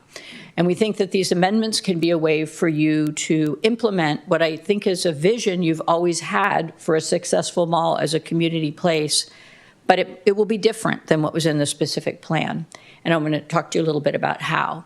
So as to ground this recommendation, just to remind everybody, because you've all worked on these, everybody up here in some fashion, you have your general plan, your constitution of development, and all development has to be consistent with the policies and guidelines in your general plan. You also have a new Park Place specific plan that implements the general plan, but it's an overlay, it's a regulatory document, and it actually says development needs to be consistent with it. You have your municipal code, zoning, building regulations, all sorts of requirements. When there's going to be building, you have to comply with the city's very broad municipal code. And you also have other plans for parks, bikes, peds, circulation, et cetera, climate change. There's a lot of other plans that are overlaid. They all need to allow this vision to happen. I'm going to focus right now on what we recommend happen with the specific plan. And just as a reminder, your general plan was adopted in 2013. In 2015, you had a master plan, which was a conceptual document about what could happen at the mall. By 2018, that became your specific plan. And by 2021, you had amendments to the specific plan to implement a vision, I believe, that was shared with Brookfield at the time for substantial residential development to occur. And that plan exists today. And unfortunately, as I think primarily because of interest rates going up and capital drying up, it became infeasible for Brookfield to move forward with that plan, even though they'd actually pulled a building permit, and nothing's happened in the last 5 years. And so now we look at a plan that has some good parts to it, but some challenges. So be prepared. The first thing that we're going to, this is an idea of recommendations, exactly what you and your staff just might want to do in your community could be a little different, but we think the specific plan itself should be converted back to a master plan, something more like what you did in 2015, which shared a vision and concepts and ideas. But unfortunately, right now, the specific plan is actually a regulatory document that dictates in some places exactly how things have to be done. It says, this is where the residential will go. This is where the streets will go. This is where the public spaces will go. And that kind of street grid detail is currently, we believe, interfering with the market and the landowners being willing to look at opportunities that will be closer to having a future success. So if we had that go back to more of a conceptual plan, well, what would that mean? There's a lot of things in the specific plan that should be retained. You've got many conceptual plans out there. They're just conceptual, they're ideas. That means they could be done differently. And you have lots of visionary policies that go on for many pages, similar to what you're hearing here. But at the time they were written, there was, frankly, a little bit more of a vision of upscale. You know, there's pictures of Ethan Allen and the loft and fancy masonry and, you know, just a different idea about what that mall would be. It might not work today. And there's a lot of detail about residential design guidelines with, you know, how windows should be done and paint colors. That's okay, but don't mandate it because it just scares the development community, particularly when they look at it and they know they have to change it. And if they know they have to come in and talk you into changing it, they're just going to get discouraged and go somewhere where it would be easier. So what this would do is allow, these are steps, I'm not even done yet, but this will allow you to invite the market and the community and the property owners to work with you to move forward from nothing happening to 5 years to a lot happening in the next 5 years. Another thing you want to retain is the cap on allowable development. So there's a certain cap on the number of housing units. It's 1,500. There's 500,000 square feet of office, which probably never get built, but it's a cap. And there's some other caps. Keep them in there because you don't want things to go too crazy in one direction or the other. And also you don't want to do a new EIR. One of the ways to make this easy is to not cause more development by making the change, but just lifting some of the restrictions, but not having more development, and then you won't need to do any additional environmental review. Also, we think you would want to retain the uses that you have right now. They're good uses inside the ring road and outside. A couple of minor changes I noted up here in this vision. Your current specific plan contemplates the possibility of adding housing on the outer ring road. We'd recommend you do that now. Why not? I mean, instead of waiting and doing it in the future and coming and asking for permission, if somebody wants to come in and build a housing project in the outer ring road, why not? And maybe that's a place where you could go to a 20 dwelling unit to the acre minimum, which would allow townhouses. We agree with you that it's, and currently the specific plan says no ownership housing inside the ring road. We agree that's a good idea to have that limitation. Maybe in the outside, some townhouses wouldn't be bad. But if you want to keep the high-density multifamily on the outside of the ring road, that works too. Alan mentioned that there might also be some advanced manufacturing. There's a hotel in the ring road in your specific plan. Maybe that ought to be on the outside. So there's some tweaking to do, but I think the housing uses are very close. And the other thing that would be a difference is right now the specific plan, which was very common in the teens, up until recently, says that all of the public infrastructure needs to be absorbed by the developer. And still, I think water and sewer and major improvements are a developer responsibility. But maybe there's some infrastructure that serves the community. I called it public infrastructure here, like the park. Instead of saying to the developer, by X number of units, you've got to get that park built. And by the way, there's no one developer. You have multiple property owners. The city ought to look at its capital improvement program and see if you could start funding some of those improvements. There's a lot of trees there. They're dark. They're eucalyptus trees. I don't think you have a policy against taking eucalyptus trees out. Maybe there's a way you can stimulate that. You've heard that in different ways. Some pedestrian paths, some signage. That signage says open during construction. I don't think there's any construction going on. I don't know what you can do with Brookfield about that, but try to get that signage done and invest. Look at these, what we think are relatively small investments in looking at changing the land use and investing in the public infrastructure. When you do these regulatory amendments, there's a few, I just mentioned a lot of things that are good. A few things we think you ought to look at taking out. And you're all going to get this in a report, so you'll have plenty of time to think about it. But there is one figure, and that's the land use plan, which I mentioned earlier, has the street and the very specific locations of where land uses ought to be. I think you just loosen that up a little bit and provide more guidance and not prescription. And similarly, the density of exactly where the housing would go. Let's just see what happens, but allow housing. It's a good thing. There's a lot of details about the streets that probably don't make sense anymore, and there's a lot of detail about infrastructure plans. I'm not sure they're really problems, but there's just a lot of reports about water and sewer and things. And the design guidelines, again, some of them are good, but some of the guidelines are so prescriptive that I think they would inhibit innovative market-driven uses to just come in that are actually allowed by your general plan. So you want to find that balance between having enough prescription that you're happy with what comes out, but you're not going to tell everybody how to do it. And this is just letting go and letting the market come in with just enough parameters. So, okay, what would those parameters be? Well, if you're not going to have a specific plan and it's just a vision, how do you make sure everything is okay? Well, the two other things we think you would do at the same time would be to amend the general plan to take some of those policies that I said you want to retain, just put them back up in the general plan. You've already got a section, it's a page on them all, make it 3 pages. I mean, put some policies like the development caps and allowing some of the housing in the outer ring road, but beef up your general plan a bit, because that is a real regulatory document. And then also look to your zoning code and maybe be a little more specific. So right now you have regional commercial, that's one category. Maybe you create regional commercial NP for New Park Mall or NM. You just have a separate zone. They're not hard to do. I do them all the time. It's a little darker orange. But maybe there you say, we're not going to allow all those community uses. Maybe there's some things, commercial uses. Maybe there's some things in the commercial uses that you don't think are appropriate in the mall. So you can use your general plan to add more policies. You can use your zoning to do some additional regulation. But you don't need this really detailed specific plan. So one of the opportunities that I'm saying to you is you don't need to spend 5 years redoing a specific plan. Well, all you really need to do is move your specific plan back to a conceptual plan, beef up your general plan, look at your zoning code, and allow this to happen and not be in the way. We're hopeful that the Macy's building, which, they have a pretty big parcel there now. It's not all one owner.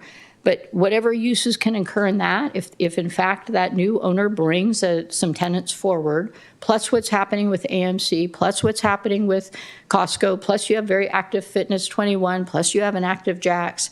If by doing this you could just get every year a little bit more development, grab another good tenant or two, your mall will not be shuttered. And hopefully it'll be in Brookfield's, you'll just make it easier for them too. So this is going to take a lot of partnership and communication, but we've all come to believe that it's doable. and we really appreciate the opportunity. I look forward to tuning in to watch your meetings someday as you all move forward with this project. Thank you very much. And I'm going to bring it back to Dina. Okay, I'm going to bring it home for you tonight. First of all, we want to give you sort of our key findings. This is kind of a recap. People to really talk about New Park Mall as a dead mall. It ain't dead. It's in transition, right? And it's already in transition. It's very positive. It's too soon to tell what might happen with the inline shop space, as Alan and Jan said, but the building has value. And as Jan said, maybe part of it would be taken down, maybe you punch out some walls and make some windows, reconfigure the space. It's very flexible. There's a lot that could happen there. So see it as an opportunity, not as a challenge, right? We think that placemaking is really critical. I think this is really the thing that is leading 21st century cities is placemaking. And you think about the transformative nature of the High Line in New York, some of these other really big places. And I think that's a vision to sort of shoot for at a Newark scale, right? And I think that this, as Christine said, the real differentiator you have here is the opportunity to make a place. Your power centers to the north, to the south, they took the big box. You're gonna lead the way in the next iteration of retail, and you're gonna do it with the placemaking. But the city has to be open to these approaches that Cecily just laid out for you on your land use policy, and in the short run, you need to lead. No other party is necessary. That's not true that no other party is going to act, but the presumption in the specific plan was that the developer would basically do all the heavy lifting. And I think now the city needs to really think about how to step up and take back some of that responsibility focused on the placemaking. So in summary of our recommendation, first, pursue the incremental placemaking that includes the Shirley Sisk Grove. Honestly, I thought that was a vacant lot, and then I heard that was a park, right? So it's sort of, and there's a chain link fence next to it, right? So really think about that as a valuable asset and an anchor. You don't have to acquire open space, you've got it. And then as Jan showed, there are lots of ways to connect up into the mall. Look for other public sector or institutional partners who might want to be investors or tenants in the mall and are not looking at it as a business model, but are looking at it for a use that they need. They're a user, not an investor. So for example, when we went on our tour yesterday, we saw the beautiful Ohlone College campus. Well, maybe Ohlone College needs more art studios. Maybe they need some maker space. Maybe they have other kinds of activities where they can bring students down as a way to animate and activate some of the space in the mall. Consider providing money and or support to increase the programming at the mall. We talked about the chamber as a partner, but also the mall itself. We heard great things about the woman who's the manager, the property manager out there. Those asset managers are actually some of your best friends, right? And we heard that the events that they're doing are fun. And they're getting ready to do a big Easter egg thing. Or an Easter, like they did the Halloween haunted house and they did a Christmas thing and now they're going to do an Easter thing. How fun is that, right? So really build on that, but you have the concert series in the summer. Keep it going. Do it all year round, right? So again, people are coming. And then look to other mall development for lessons. And the place that I think is the most interesting is Bayfair Mall. And we said earlier, well, Bayfair Mall, it's not very nice. Like, that's not really a Class A space like your space was out here. The thing about Bayfair is that the guys who bought that mall are redeveloping that shop space, that inline shop space, as lab space, as innovation space, as maker space, and they have a lot of small tech and life science firms in there. And the thing about it is they have power, right? How many times have you heard developers complain about PG&E and how long it takes to get power? And for your small businesses, your small innovators, that power issue can be insurmountable. So you don't have to worry about bringing power into a big space in some of your industrial area. You have it here. So how did San Leandro make that happen? How did they work with that partner? That's what we're thinking about in terms of looking at that as an analog. It's not about the placemaking. You all understand that. And it's not about the retail. You all pretty much understand that too. This is something completely different. This is what Leslie was talking about when we said be bold and be out of the box, right? Okay. Cecily just gave you what I thought's a very compelling case on your land use policies, so think about that. Something we talked about this afternoon with some of the staff was the need to really broadcast your successes. We said you need a Newark influencer who's on Instagram 24/7, showing all the cool things that you all are doing, because it's a really great community. It's not just the mall, but it's a wonderful place to be. So you want to really communicate that, and communicate it, again, creatively and innovatively, and broadcast it beyond the city's boundaries. And then finally, we want to tell you to really stick to your community vision. You have, as Cecily said, you have great goals and great vision in the specific plan. And inclusivity, the Lunar New Year program earlier, again, was a real demonstration of that. Your community's vision is to be a welcoming place for all. You really value families, you value hard work, and people want a place where they can gather here because they like to be together. And that's a huge value. So build that into the specific plan and take advantage of the opportunity where everybody can live, can work, can play, and can thrive. Thank you very much. Danielle. All right. We recognize that this site carries history. It served as a regional retail center for decades. Markets evolve, retail formats evolve, cities evolve. Ultimately, this is a moment of direction. We believe Newark is positioned to build what's next, and thank you for welcoming us to your beautiful city. And with that, we are open to take any questions from the panelists and the council.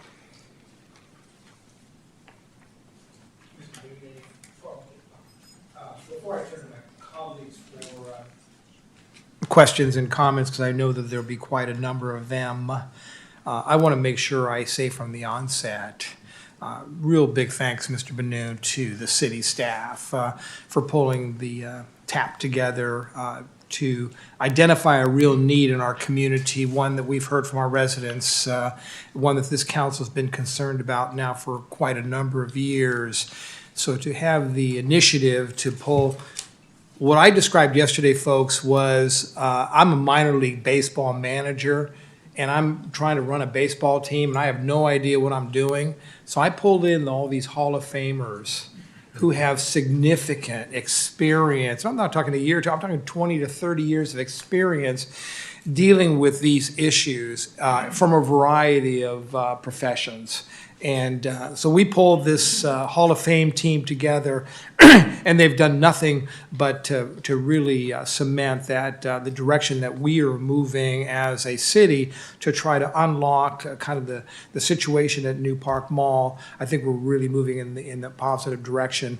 It's not going to be something that we're going to accomplish overnight. It's going to take time, it's going to take a vision, and it's going to take our commitment to be leaders in this area and not simply wait for things to hopefully happen. So I really do want to thank the team that came together and really did outstanding work in 2 days. And before I turn it over to my colleagues for comments, I just want to make a couple initial comments for those that are watching from home. This council is open to any and all ideas for New Park Mall. It's not this or nothing. We've made it clear to the property owner that we're open for any and all ideas that they want to have conversation with us. We do appreciate Brookfield and what they've done at the mall in the past.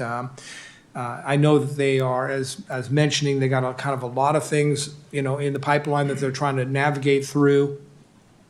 We certainly want to do our best to maybe be leaders in terms of the direction that we think we can work collectively together to hopefully develop that vision together and work to make sure that we can get it implemented.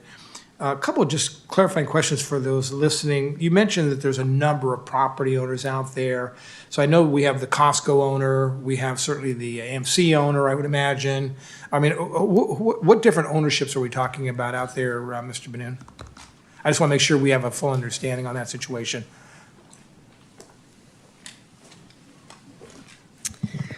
Costco owns their own pad. And then Macy's, of course. And Macy's was bought by the Charles Company recently. AMC is actually a tenant, but their lease has a lot of regulations in it. So the lease it goes until, I believe, 2057. Shoot, that puts me at 101. It's going to be a challenge. And you're still going to be going, I can tell. They're going to be showing those Irish movies. So the lease goes to 57, but it is a lease. So all of the other parcels are owned by some form of ownership of Brookfield. Okay. There is one that was a JMB owner, but they've conglomerated it all. So it's GGP, Brookfield, JMB. Great. I know my family one time owned some commercial property out in Walnut Creek, and it was multiple owners. And to try to pull multiple owners together to come to a consensus on anything was always a challenge. So at least the primary tenant that we're going to be dealing with here is Brookfield. How open is Brookfield in your estimation, either Mr. Benoon or the TAP folks? How interested are they in sitting down with the city as we look at the current specific plan and say, well, look, we're going to just put that aside and we're going to start all over again, and we want to work with you on your vision for your mall and our vision for what we want the mall to be. Did you get a sense as to how open they would be to that conversation?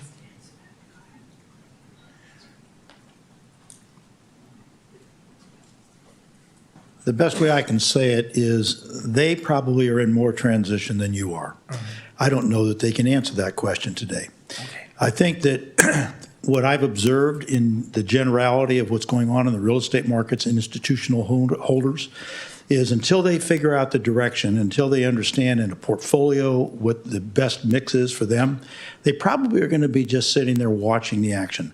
I do think that what happens on that Macy's parcel as it evolves, and if something happens, that may stimulate some things that will generate some connections within their company and within the bureaucracy that evaluates this asset from an asset management point of view, from the development point of view.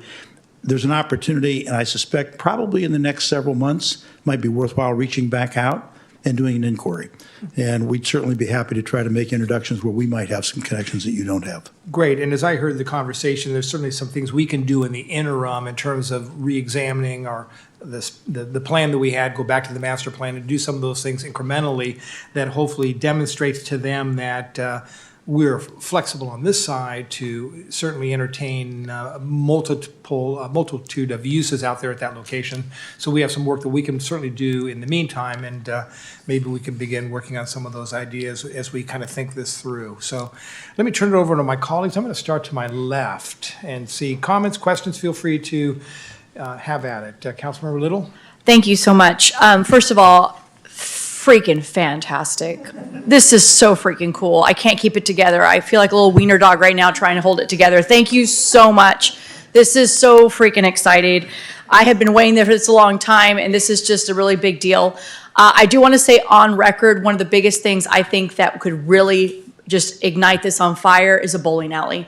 I've been talking about it over and over and over and over and over and over and over and over again. And the biggest situation with this is I've done the numbers, I've crunched them myself. We're talking Hayward to Milpitas. We are looking at over 350,000 people that do not have access to a bowling alley within 15 minutes. I think that is going to be I think that's going to be our meal ticket to get up and running. So please, officially on the record, city manager, this is something I really, really, really, really, really, really, really, really, really would like. Just in case you don't know, I'd really like it. She still only gets one vote, though. And I do want to say for the record, I was at the mall last week and I purchased my son some new shoes. And I was pretty saddened by what I saw in it. But, I did get the shoes that he was looking for that we could not find in Milpitas nor in Fremont. So that was pretty excited that he found the perfect Nike shoes there.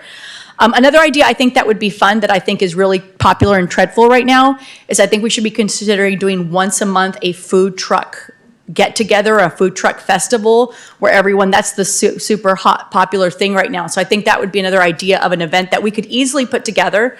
We just give them a parking lot and an area for people to park, and I think that would be a really nice cultural food, and that kind of encompasses a lot of things that you guys brought up. So I do think bowling and food trucks is the way to go. And there's something else that you guys didn't talk about that I think is really important is the ripple effect. And that's something that we need to talk about, because when you get that shopping mall up and running, it's going to ripple out, especially to like the Stevenson area and all that area in, you know, those two main areas there, because just as of today, Soul Mama's Korean restaurant right off Stevenson said they were going to close because not enough business. So hopefully when we can get them to come in, it can ripple and get bigger and bigger. But oh man, let's just go. Let's go. Let's go. Let's go. Let's just cancel all the rules. Let's move forward. Like, let's get her done. I'm so excited. So, I mean, just get her done, as we say in Texas. So thank you so much. Bowling Alley Food Truck Day. Thank you. I just want to make it clear the councilmember is not paid by every word that she uses. Councilmember Goodall. We will get a bowling alley. Dude, let's go. Let's go. Councilmember Goodall.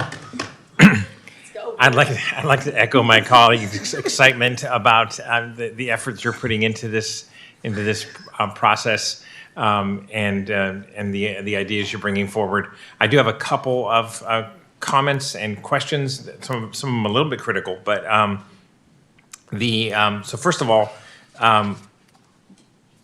this has to do with the lower density housing on the outside of the ring road.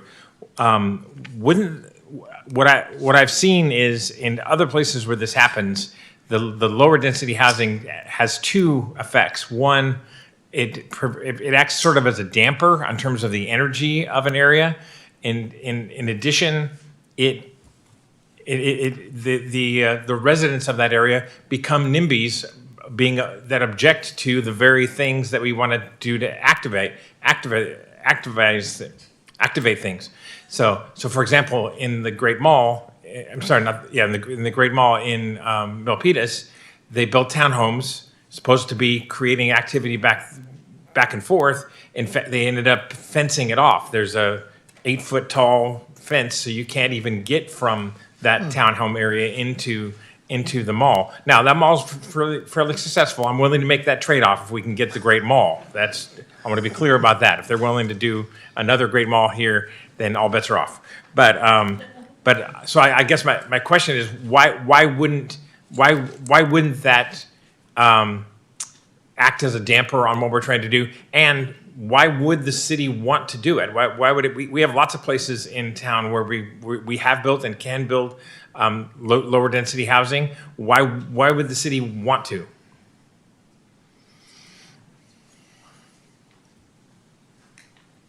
I think I agree with your assessment. I mean, it can be a barrier. It's a reason why you don't want for sale housing close to major things like this. I think we were looking at as a potential option, something you might want to evaluate. I know there's a lot of pressure to produce housing. I think our opinion was that you don't keep that housing on the inner side, and that it could be an option on the outside. But I don't disagree with your assessment.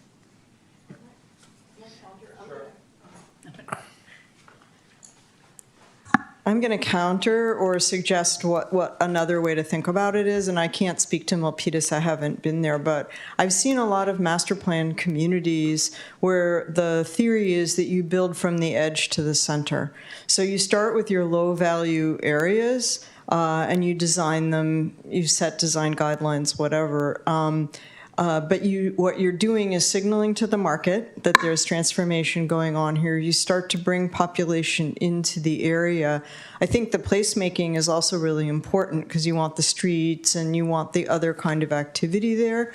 But it begins to increase property values. It begins to increase the idea of the fact that this is a place that has value to it.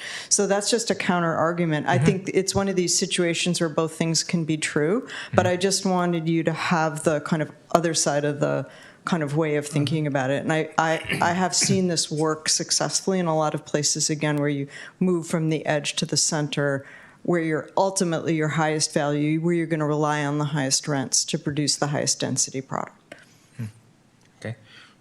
And that actually leads to another question I have, which is, and by the way, the idea of creating pedestrian connections and a sidewalk around them.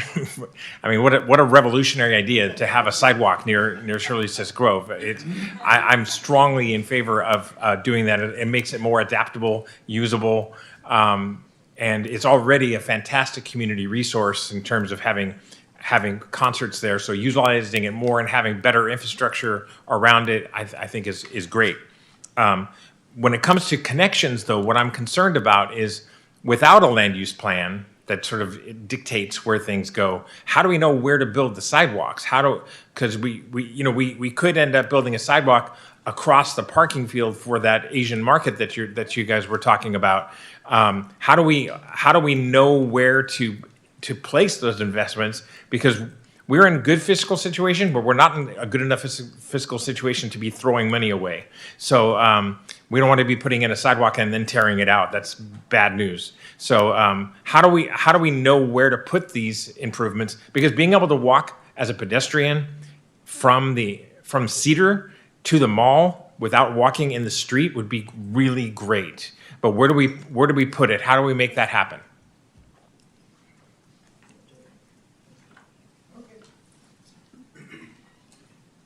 That's why you're the chair, Rick. Unfortunately, that's it, yeah.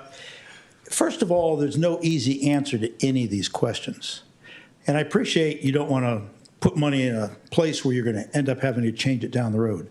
But the reality is you may have to. The answer here is we're trying to energize and stimulate and be a catalyst for change. That may not last. I mean, sidewalks don't last forever anyhow. You'll be back out there in 10 or 20 years after the weather beats it and all the rest of the things that happen, and you'll have to fix it. You may just come back and tear it all out. But try to do it in such a way on the front end where you don't spend a hell of a lot of money, excuse my French, but I think that you can do it effectively and get and accomplish the goal without spending a tremendous amount of money. As an example, talking about a crosswalk. You already have a stop sign, or you have the ability to put a stop sign. You get into the parking lot. You have the pavement there. All you have to do is stripe it. You don't have to go put in a whole sidewalk. So think about these things very, very flexibly and creatively. I mean, it's a dilemma. Do you want to spend it with a lot of money or spend it with a little bit of money? If I just said go paint the sidewalk and you accomplish the same goal, that's not a lot of money.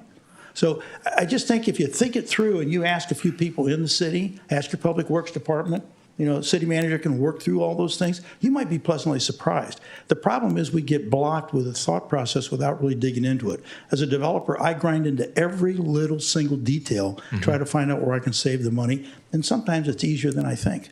So I offer that to you just as a construct of how to work through the process. Thank you. Okay. Okay, I just have one. I have one other question, which is quite narrow. Sorry, but we're looking to be able to make this happen, right? Not to just put another plan on the shelf and then use that to try to attract bowling alleys. We know. But I noticed that you didn't really mention any kind of tools about how we can make it happen. For example, I'm interested in an enhanced infrastructure financing district to generate tax increment in the area and to be able to sort of direct investment. Why didn't you look into things like that, or can you directly address that right now? So we did not put that in tonight's tools because the enhanced infrastructure financing districts depend upon increased property tax, and it's those increased property taxes, or TIF, as we all hear, that you can then draw from to reimburse yourself for those funds. They depend on having increased property taxes. The way that you get increased property taxes is somebody goes out and spends a lot of money on the property, and we were suggesting that these short-term things be done up front, and there just isn't going to be any tax increment to fund them until you get further down the plan. Right, but we need, sorry to So you we could later need to set it up now to generate the increment later. You could start to put the wheels together, the tool together, but I wouldn't wait to do all the things we're saying until we get it. But you could put that in place so that, and this is being, market ready. I have to tell you, one of the problems with a lot of, you guys are a prime example of this. But unfortunately, I have other examples, not all of them. But you have these ideas, and then everybody starts working on them, and by the time they get them done, interest rates have gone up, or there's a pandemic or a recession or what, and then it's gone, and then people walk away. So if you have your TIF set up, and then you get the opportunity where there's a new development that comes in, somebody actually takes Sears down and builds multifamily or builds a new popular sporting goods store or something, then you've got your TIF set up. So I think that's a point really well taken. So I think that would be a good step. You think, and just to be clear, yeah, I wasn't envisioning that in the least. I certainly take to heart your idea of, even if it's a smaller thing, to start making incremental steps and making investments. I completely gathered that and strongly agree with it. There are sometimes you have to lay a foundation that's gonna yield something further early on. Right. So, be ready. Yes, exactly. Okay. thank you. That's all I have. And to Councilmember Grindal's point, there's some real minor improvements that we, the city, can make to the property that sends a message not only to the community but to any prospective buyer or developer that the city is seriously interested in moving forward with some development at this location, and are committing staff and resources to start to implement some of these minor things that really demonstrate more specifically that we have hopefully a vision coming down the road. Councilmember Del Contancio. Yes, thank you. Thank you so much for your presentation. I actually saw a lot of you a little bit earlier at the library. I saw you guys meeting there. So I appreciate that you did dedicate 2 full days to understanding the nuances in Newark, specifically our mall. I know when I was younger, especially as a teen, the mall really was a place to be. I say was only because right now we're still in this transition.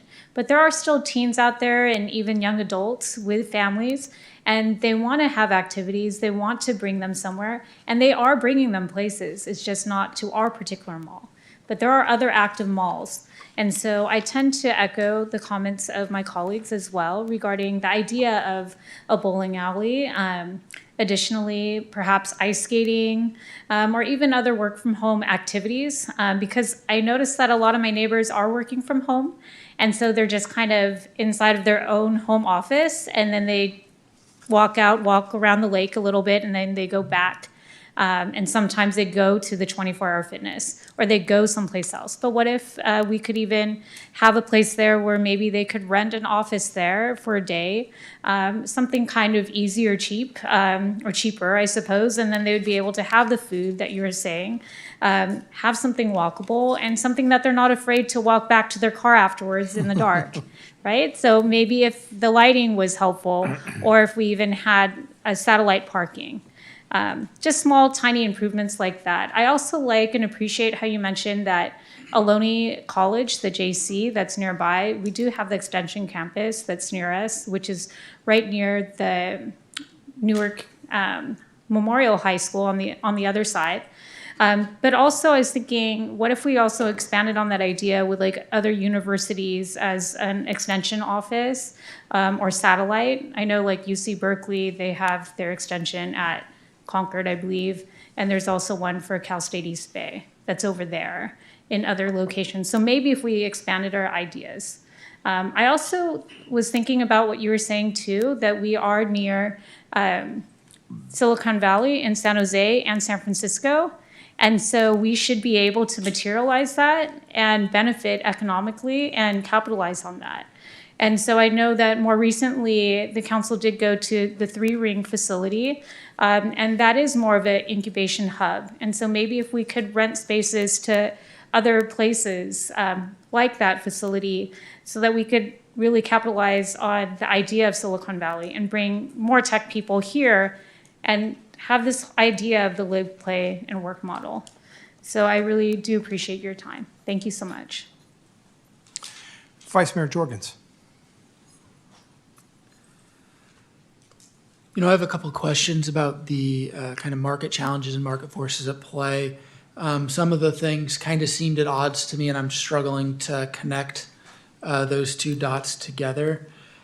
Starting with the idea that, we can kind of do small things and that kind of acts as a catalyst. And I guess my thinking there is we already have a movie theater there. We have events at the Shirley Sis Grove from time to time. We have the farmer's market that draws a huge number of people. It seems like we have a lot of event kind of things there in that space already, and it hasn't led to a vibrancy at the mall. So when we say we're using these things as catalysts, can you help me kind of connect those dots?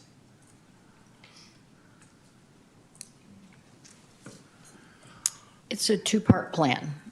It's both showing a different vision and more flexibility. So we cannot predict this for sure, but what we're worried about is that the specific plan that's so specific is not allowing the alternative thinking and uses to come in. So it is, you're absolutely, we really think you need to do both, and that's what I wanted to say. So, but I think some of the catalyst is a little bit different. It's building on what you've already done. So we, like this, at the end of the presentation, Dee put up the mall's not dead. So we're talking about building on the activities that are there. You have a park, but maybe that park needs to be opened up. At night, it's very dark, it's scary. I mean, if you park over there, as I did out in the end, you do find yourself looking around like, where are people coming from? So these are things that are incrementally helpful, but there are also things that are missing, like not having a park, not having a place for people to walk, the edges of it feel unsafe. And so these are things that in combination, you want to be ready for the market to come. Costco, it worked out great, right? They found a site, they took advantage of it. Maybe somebody like that will come for Sears, or maybe Macy's will find something completely different. But we're just talking about the combination of lightening the regulations and showing some investment. But it's not a certainty that if you build that small thing, they will come, but we think it's helpful. So I guess who are we showing this vision to? Who is the vision for that we're supposed to be showing this new vision? It is for the commercial market, both residential and retail, who are thinking about, where do I want to be? Developers, retailers, they're in business to do business. So they're always looking at the market. They look at, but you get somebody else up here to answer this because I'm a lawyer telling you this. But you are marketing you are sharing a vision that tells the marketplace, this is what we're willing to do to have you be here. But you're also telling it to your community so that your community is hearing, and I don't just mean Newark, but even Fremont across the way in Union City. But you also are talking to the property owners. And as we mentioned, there's, 3 or 4 plus the ones in the Ring Road. And this is not like a panacea. These are really good next steps compared to where we are today. Well, it just seems like these next steps to me, and, my thinking, as I was going through the presentation, the next steps are the things that we've already done. They're the last steps. I think going back, looking at the last 15 years of the property, which I'll choose because 15 years ago I was a student at Newark Memorial. And I would say, compared to when I was a student, the mall is more alive now than it was then. The Costco and the movie theater are bringing more people in the concentrated area. The anchor stores, when I was, 15 years ago, would have been a Sears that was usually empty, a Macy's that was, it was a step above empty, Mervyn's that had gone out of business, a JCPenney that was closer to the Sears than the Macy's, and a Target that had just gone to the Pacific Commons. So I look at it and I see, and as we look at these steps, the mall has grown a little bit. So when I'm looking at our next steps, it feels like these are our last steps. So that's just where I'm kind of trying to draw the steps of. I'll come up and talk too. So. Yes, yeah. I think that it's either not the last steps. It's the next step of the next phase would be the best way to put it. It's always evolving. Okay, go ahead. You have a shopping center here. And whatever it was 15 years ago, shopping changes. And shopping, 70% of the shoppers are women. And if you look at shopping environments that have been very successful, you'll find that there's something about them that feels good. There is not a science about shopping. We all wish there was, but there's not. And Miss Little is smiling. I cannot tell you why I spend more money at one shopping center versus another, but I do. And normally where I spend most money is where I feel most comfortable and the environment that is most inviting. And if you look at the physical aspects of your mall, they're not inviting. What we're trying to do is identify small things that the city can do, because at the moment, you do have a main owner of the mall that isn't doing anything. That's a very difficult place to be. So what we want to try to do is identify things that a city can do that will not only show that you're open for business to the retail community, but make the mall look and feel better. And lighting will do a lot. Sidewalks and lighting and getting a path to where someone feels comfortable will do quite a bit to enable other retailers to come. And again, I do think that, you know, the little bit that I'm a broker, so I have talked to the people that bought the Macy's, because I have a tenant that is looking at the top floor of the Macy's. So I have an understanding of what their vision is for that space, and I think that that's going to make a difference. I do believe that you're going to see more and more activity. So now you need to get ready to open up and bring in additional retailers. I even think, frankly, that it's possible that you could get another retailer interested in going into that old Sears box. Now, you may want it to go housing, but I think that if you really focus on being different than the other retail places around, you can create a sense of place here, but it has to feel good. And walking across that empty parking lot in the dark, that doesn't feel good. So we want you to try these little things. Well, and I guess my question was more, if you're saying we need to have more experiential retail. Okay, let's bring in a movie theater, right? We need to have, you know, a big successful business to anchor it. Okay, we'll bring in Costco. We need to have more successful spaces. Okay, let's bring in a farmer's market. And it hasn't acted as that catalyst. So, you know, I'm looking at this list and it feels to me like, you know, in these steps that we've taken many of them, and there are some rules with the zoning that we can change, but, you know, there is still available retail at the mall that hasn't been filled, that would be allowed under the current laws. We've, you know, approved minor use permits that, you know, have allowed for more flexible space under our zoning laws. I'm just not really seeing like where the catalyst happens, is I guess my question. I understand what you're asking, but I'm going to maybe look at it a different way. Again, you've got a group of professionals that aren't here, and we aren't Newark people, so we're seeing it differently. But the catalyst, why did Costco buy the property? Somehow, maybe the theater's activity brought in Costco. Why did a developer in Southern California want to come in and buy the Macy's when Brookfield didn't? You've already got catalysts, and they have started. So you are in the process of change. And that you have been doing the right things. You are correct. And so again, we think that this is a positive thing, and we're seeing activity that maybe was normal to you. So. No, and that can't be underscored. We saw, you know, Costco made a significant investment because there was a lot of work that went on just before that building was constructed. And of course, as you mentioned, the Macy's, you know, we saw that vacant for you know, in essence, for a long time because the customer base was minimal. So you're right. So somebody's looking at that situation as an opportunity, and maybe that's something that we need to see that is actually occurring. When we're looking at the long term, it just seems like as we look at the overall mall itself, it seems like that transition is taking a long time. But you're right, it's happening incrementally. But I want to give it back to the Vice Mayor. Yeah, and then I also have a couple questions about the housing component of this and the Before you go, can I answer one of the questions you were talking about around the feeling of we are saying there's catalyzation here, but we're not seeing it. I think that's part of the issue we're trying to highlight is you do have these dynamic economic hubs, but they're all acting independent of one another. You have Costco that's driving a lot of traffic. You've got the movie theater that's driving a lot of traffic. You have your hotels that are booked Monday through Thursday.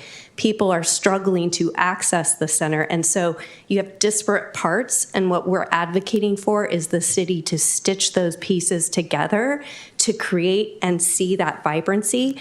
As an economic developer of a downtown that was a mile long, one of my biggest challenges was making that downtown feel alive because it was too long, it was too spread out, and people would diffuse. And then it was never a place where people wanted to be because there was not fellow humans next to them. It was too diffused. So the thought with that pedestrian pathway is to observe where people struggle and to create those pathways to make it easier for them to enjoy the asset, and stitching these catalysts you have acting independently together into one. And that's the challenge because you have this interior mall that's kind of causing some bit of a barrier until you see those activated, but there is activation happening. Your restaurant is full, your hotels are full, people are wanting to go to the asset, but at night, the darkness, the lack of a path, they end up staying in. Or they get DoorDash brought to the, you're trying to pull people out and give them a place they feel safe enough to hang out and want to be there. And those are what those little placemaking improvements can be. And they can be temporary and lead to permanent.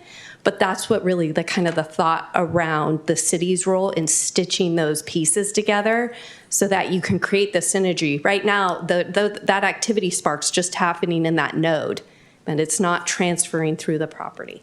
So because you brought up things being kind of spread out, how does that connect that dot with the emphasis that was placed on the surface lots and the feasibility? Because it seems to me the big surface lots is what has been prevented that vibrancy, that connectiveness, right? Because it is just a big parking lot. Right. Well, so my guess is that you're going to have a more amenable property manager who can open up the surface lot to you versus the interior of the mall, and you can start to create that connection between the two.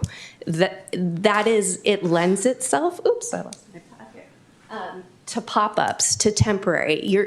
You're piloting. You're trying to find what that right mix is. Whether that, I think it was Councilmember Little, you said like off-grid to come and set up, bring it in, test out the concept. If this is something that works, then the next step, the harder step, is the continuity in the programming. You want to create enduring entertainment actions that the community can rely on, not kind of ones off, right? Ones or twosies. So you want to find a mix that works and then commit to that enduring excellence with your partners. And that was kind of the goal. The parking lot is that perfect open space. I've worked on a mall redevelopment. We didn't have the ability to work in the interior, so we brought up a pop-up skating rink during the holidays and had music and pictures.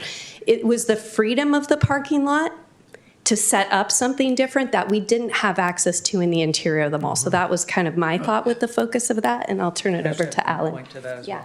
well.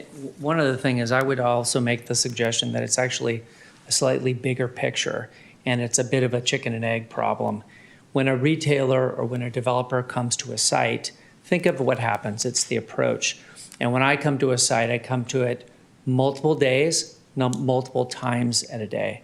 So if I'm a tenant who's going to move into Sears or something else, if I'm going to drive around that ring road at night, you've all done it 1,000 times. Yes. Drive it again.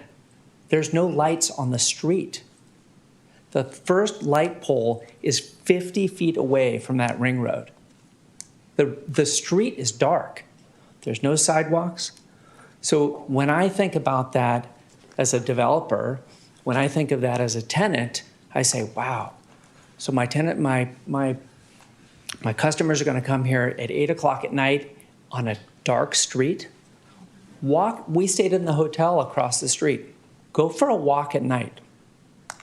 There's no sidewalks and there's no light. Go for a walk during the day.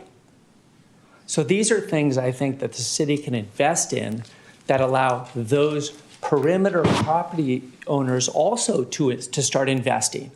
And once the area starts improving, I think you're going to see that become a catalyst for getting a better tenant in here. So we're just talking about offsite improvements and things like that.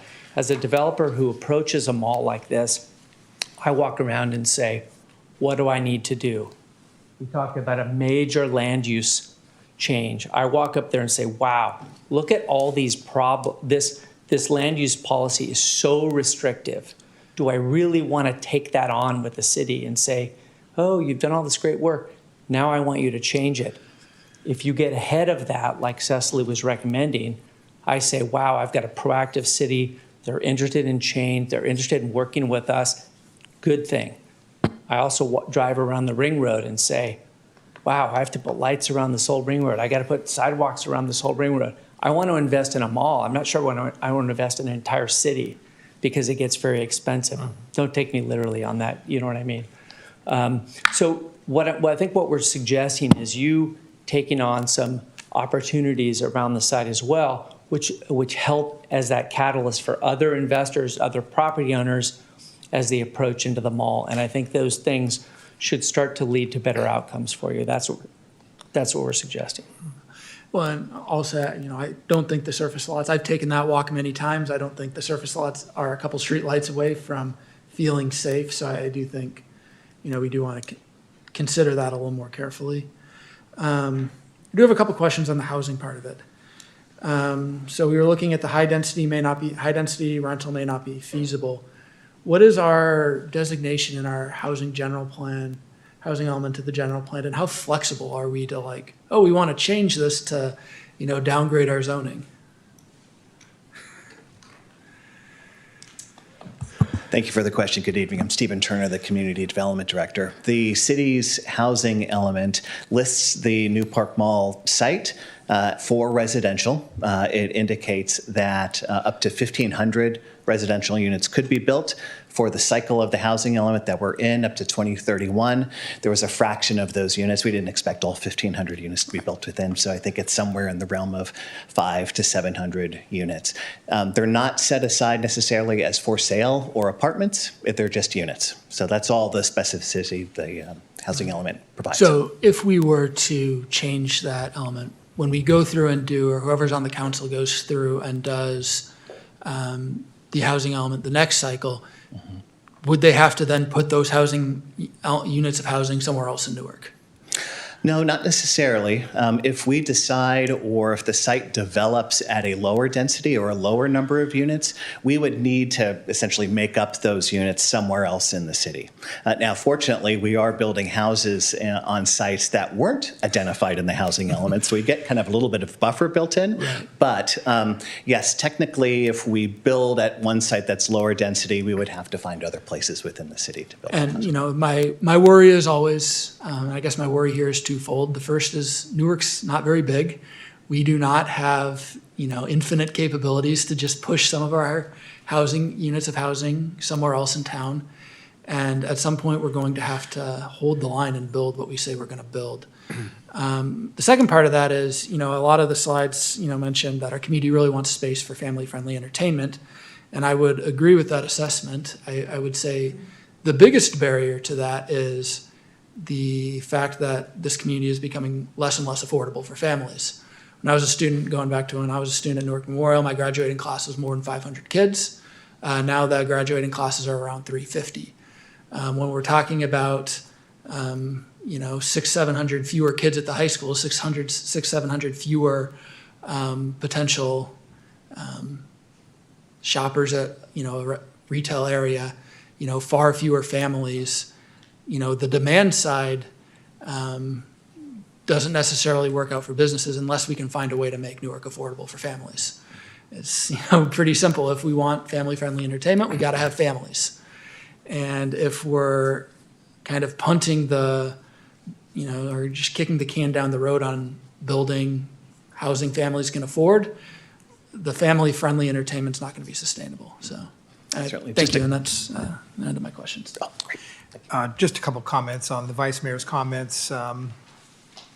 We do have a lot of young families that are moving into Newark, and the position I've taken is that these are young families that would love to live in Menlo Park, Redwood City, Palo Alto. They're not there's no housing over there that these folks can afford for their families, so a lot of those families are moving over to the Newark area, so that certainly works to our benefit. We talk about the outside the ring area. We've had some discussions with that owner regarding some residential opportunities there. Can you provide the community that might be listening in as to where we're at with that and what are the prospects for housing being built in that area? Certainly. I think the parcel you're talking about is New Park Plaza. Right. That's outside of the Ring Road. That is an area in the specific plan that was identified, not for housing, but for hotel, office, and other commercial uses. The developer is looking to build a residential project on that site and had come to the city to propose a project, has since come back to propose a slightly different project, but has not submitted a formal application for that second project. So we have not heard about a specific project in quite a while on that site. However, we are certainly working and willing to work with the property owner for that project or any project that would be consistent with the specific plan and achieve the city's vision and goals. Excellent. I'm going to go ahead and open up the conversation to anybody, any members of the public that would like to comment or on the presentation that they just heard. Any member of the public, please come forward. Okay. I think my colleagues asked all the questions. I guess the next question I would ask Mr. Benoon is, you know, we as Councilmember Grandal mentioned, we certainly don't want this to end up on a shelf somewhere. Can you give just conceptual ideas, kind of next steps? Where do you kind of see this going in terms of the city council and taking these excellent ideas? You know, how do you see kind of next steps for us to begin this discussion? Great, thank you very much. Well, it's an exciting point for sure. We have very much appreciated the input that we received from this panel of experts, that it's unprecedented to get this level of advice in just a 2-day period. So we're really appreciated with what we have.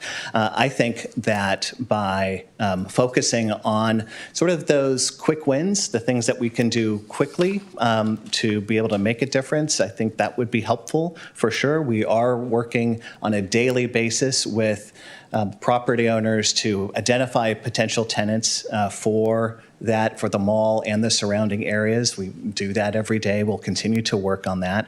I think a big part in terms of next step and in terms of distilling the advice that we have into a workable plan also includes, as City Manager and I talked about today, is community engagement and going back out to the community and making sure that what the plan and the vision that the council and the community have is still valid. And if there's new things that we should be considering to include in a plan, a master plan, a vision, that we hear from the community about that. And that is something that we can do immediately. So we don't have to wait for anything to happen before we start that. I would also mention that the vision and the plan that we have for this area is the city's vision. It's not necessarily tied or dependent upon a stakeholder property owner. The city can go out and do a process and envision what we believe would be successful for our community and lead in that way and bring property owners into the conversation, have those tough discussions with them. But ultimately, the plan that the city council chooses to adopt is the city's plan. And we're very much willing to work with property owners to help envision and implement that plan. But it is the city's plan, a plan that the city should be proud of, for sure. Excellent. I certainly don't want to put a date as to when the council can kind of get an update as to kind of how this process is working, Mr. Benoon, only to suggest that, first of all, I want to thank the economic development staff. I know you're out there shaking the trees, talking to possible retailers all the time, and I certainly want you to know that we know that's occurring. We know and appreciate those efforts. We can only do what we can do to try to attract people to come, you know, create a business opportunity here in Newark, and certainly make it an opportunity that they know that we're willing to work with them on whatever their vision is. So I don't think we've ever been a barrier. I think we've always been out there working with the community to for the best interests of our community. So thank you for that. Mr. Manu, I would ask, and certainly let me know if this is unreasonable, but maybe in 90 days, maybe come back to the council and just kind of provide us an update as to what we heard today. What are some of the steps that you're taking to try to begin implementing some of the ideas that we heard tonight? Do you find that to be a reasonable time period? I think that's probably in a reasonable time period. Obviously, the panel is going to put together a report. I don't know when we will receive that report, but. Well, it took them 2 days. Actually, we should get it by tomorrow. I would suggest.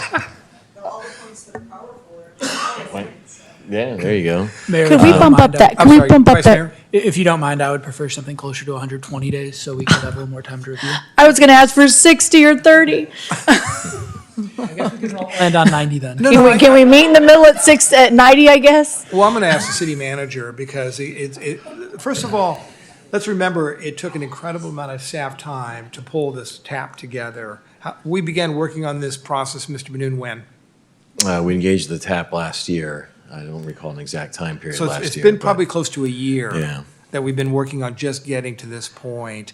And we want to do it right. We want to make sure the mall's not going away, and I know Brookfield's going to hopefully continue to look at opportunities for retailers and developers to come out there. So, if you think 90 days is a reasonable time period for you to come back and just report to the council, and maybe it's 90 days after we get the report from the TAP. I think council staff were very cognizant that this is a high priority for the council. I think that much is very clear today. I think the best way to say this is that upon receipt of the report, staff will move in deliberate speed and to bring this back to the council. I think that's a fair way of saying it. Okay, that's agreeable. So that's 2 weeks, right?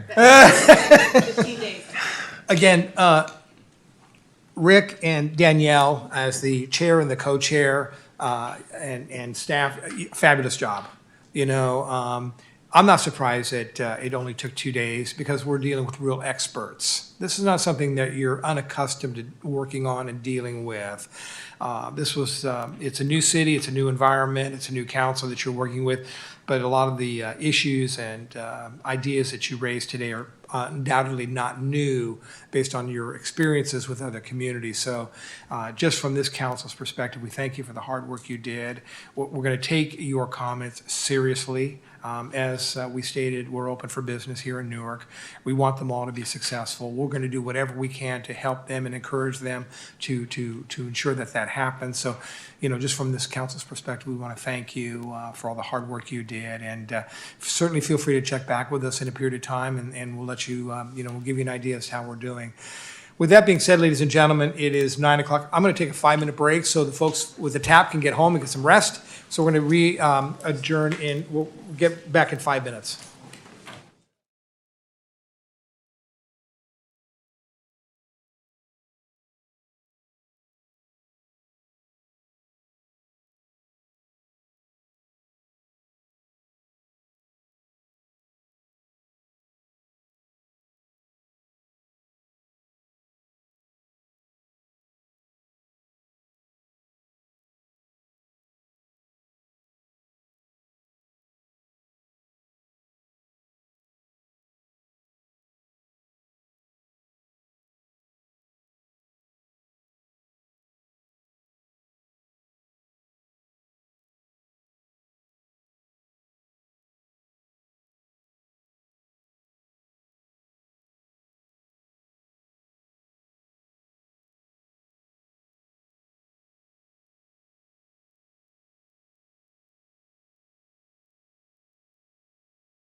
Not this evening, Your Honor. Not tonight. Okay, I'm going to go ahead and pull off item D4, Mr. Benoon. Okay. Is there anybody in the public that would like to pull any item off? Let me tell you what the consent calendar consists of first.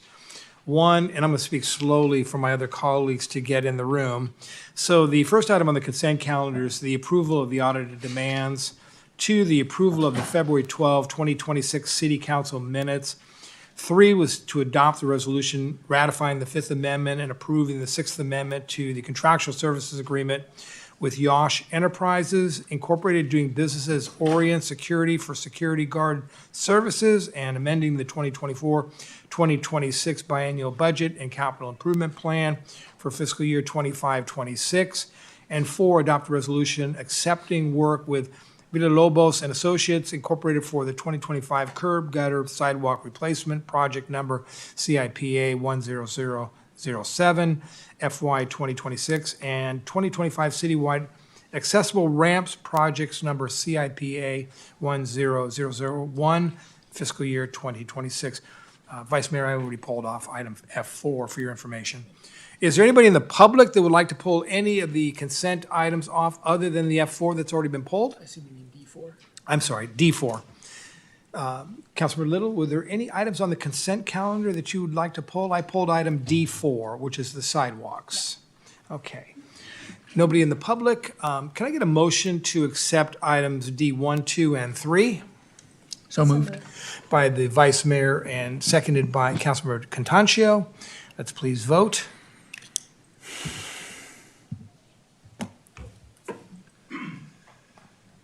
So items D1, 2, 3 all pass unanimously. If we go to item D4, Mr. Benoon? Yes, Your Honor. This is a recommendation from city staff to adopt a resolution that accepts work. This is related to our annual curb gutter sidewalk replacement projects. Happy to answer any questions that the council may have. Great. Ladies and gentlemen, I asked this item to be pulled because I want the residents to see when we do improvements, infrastructure improvements, that they actually can see what it was and what it became. We did this with the recent street paving item that we pulled, and I wanted to do that with the sidewalks as well.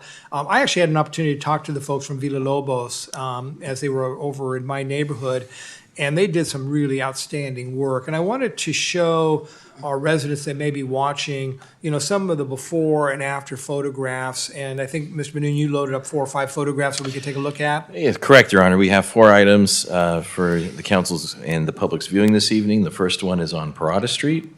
The second one is on Blackburn Drive. The third one is on Port Salewood. And the fourth one is on Conestoga Place. Yes. And for the audience that may be listening, Mr. Benoon, we the city, kind of do an internal survey of the condition of our sidewalks, but we certainly do rely on residents to bring sidewalk concerns to our attention that we can add ultimately to a list of sidewalk repairs. That would be a fair assessment? Correct, Mayor. Information related to our program is posted on our website as well as our contact information. Great. And as you saw in the staff report, folks, there were a lot of streets that saw some sidewalk improvements. Can we take a look at the next photo, please? Yes, our city clerk is advancing to the next photograph. Thank you. This is on Blackburn Drive. And next? This one is on Port Salewood. The question I would have on this particular item, Mr. Benoon, and I saw this in a number of the photographs that were part of the staff report. On the left-hand side, you'll see kind of the asphalt repair work that's been done, which I think eliminated the trip hazard. And on the right-hand side, you'll see that asphalt improvement's been removed. In some cases, though, I saw where the sidewalk repair work was done, yet some of the asphalt improvements stayed. Is there a reason as to, in some cases, why the asphalt would be there, and in some cases, the asphalt had been removed? Thoughts on that? The determination on the appropriate remedy is generally based off the totality of the circumstances, based off information known to staff. Mr. Carmen, I don't know if you'd like to add to my statement or comment. This is Michael Carmen, an engineer in our department. He's the lead staff member on this project. Mr. Carmen? Hi, Mr. Carmen. How are you? Executive team, Michael Carmen. I'm the project manager for the 2025 curb gutter sidewalk replacement project. First, I'd like to thank you for highlighting some of the great work that Villalobos Yes. has done, as you noticed.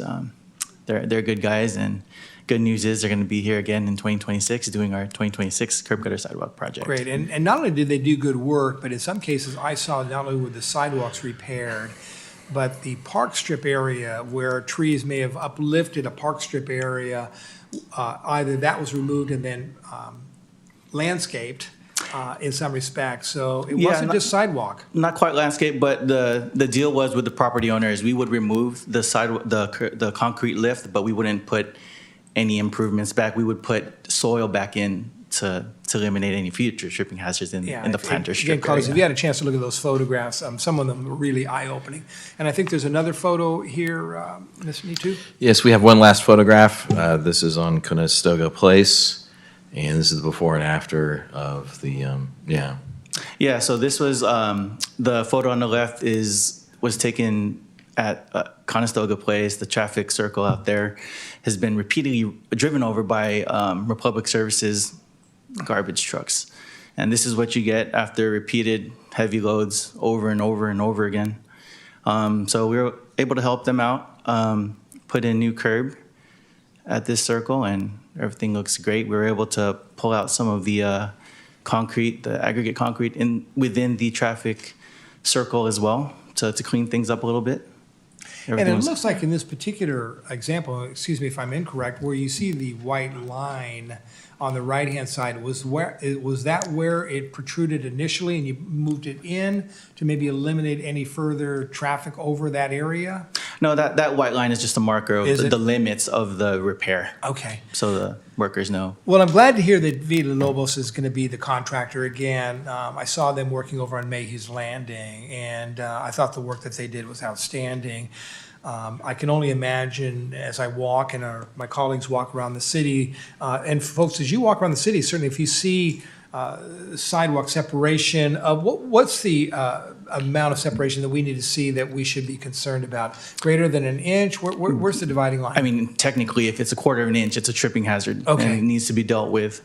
But the key number is 2 inches. If it's more than 2 inches, I would work with maintenance staff to put asphalt cut back in. I think you had a comment on the cutback that remained after they did the repair. Yes. Sometimes they can't really get everything out, so you see remnants of it. Okay. But that's typically the magic number. Greater than 2 inches, I work with maintenance to have asphalt cut back put in place so that we don't have a sidewalk lift. We minimize the tripping hazard. It doesn't, it technically should be in compliance after they put the cut back in place.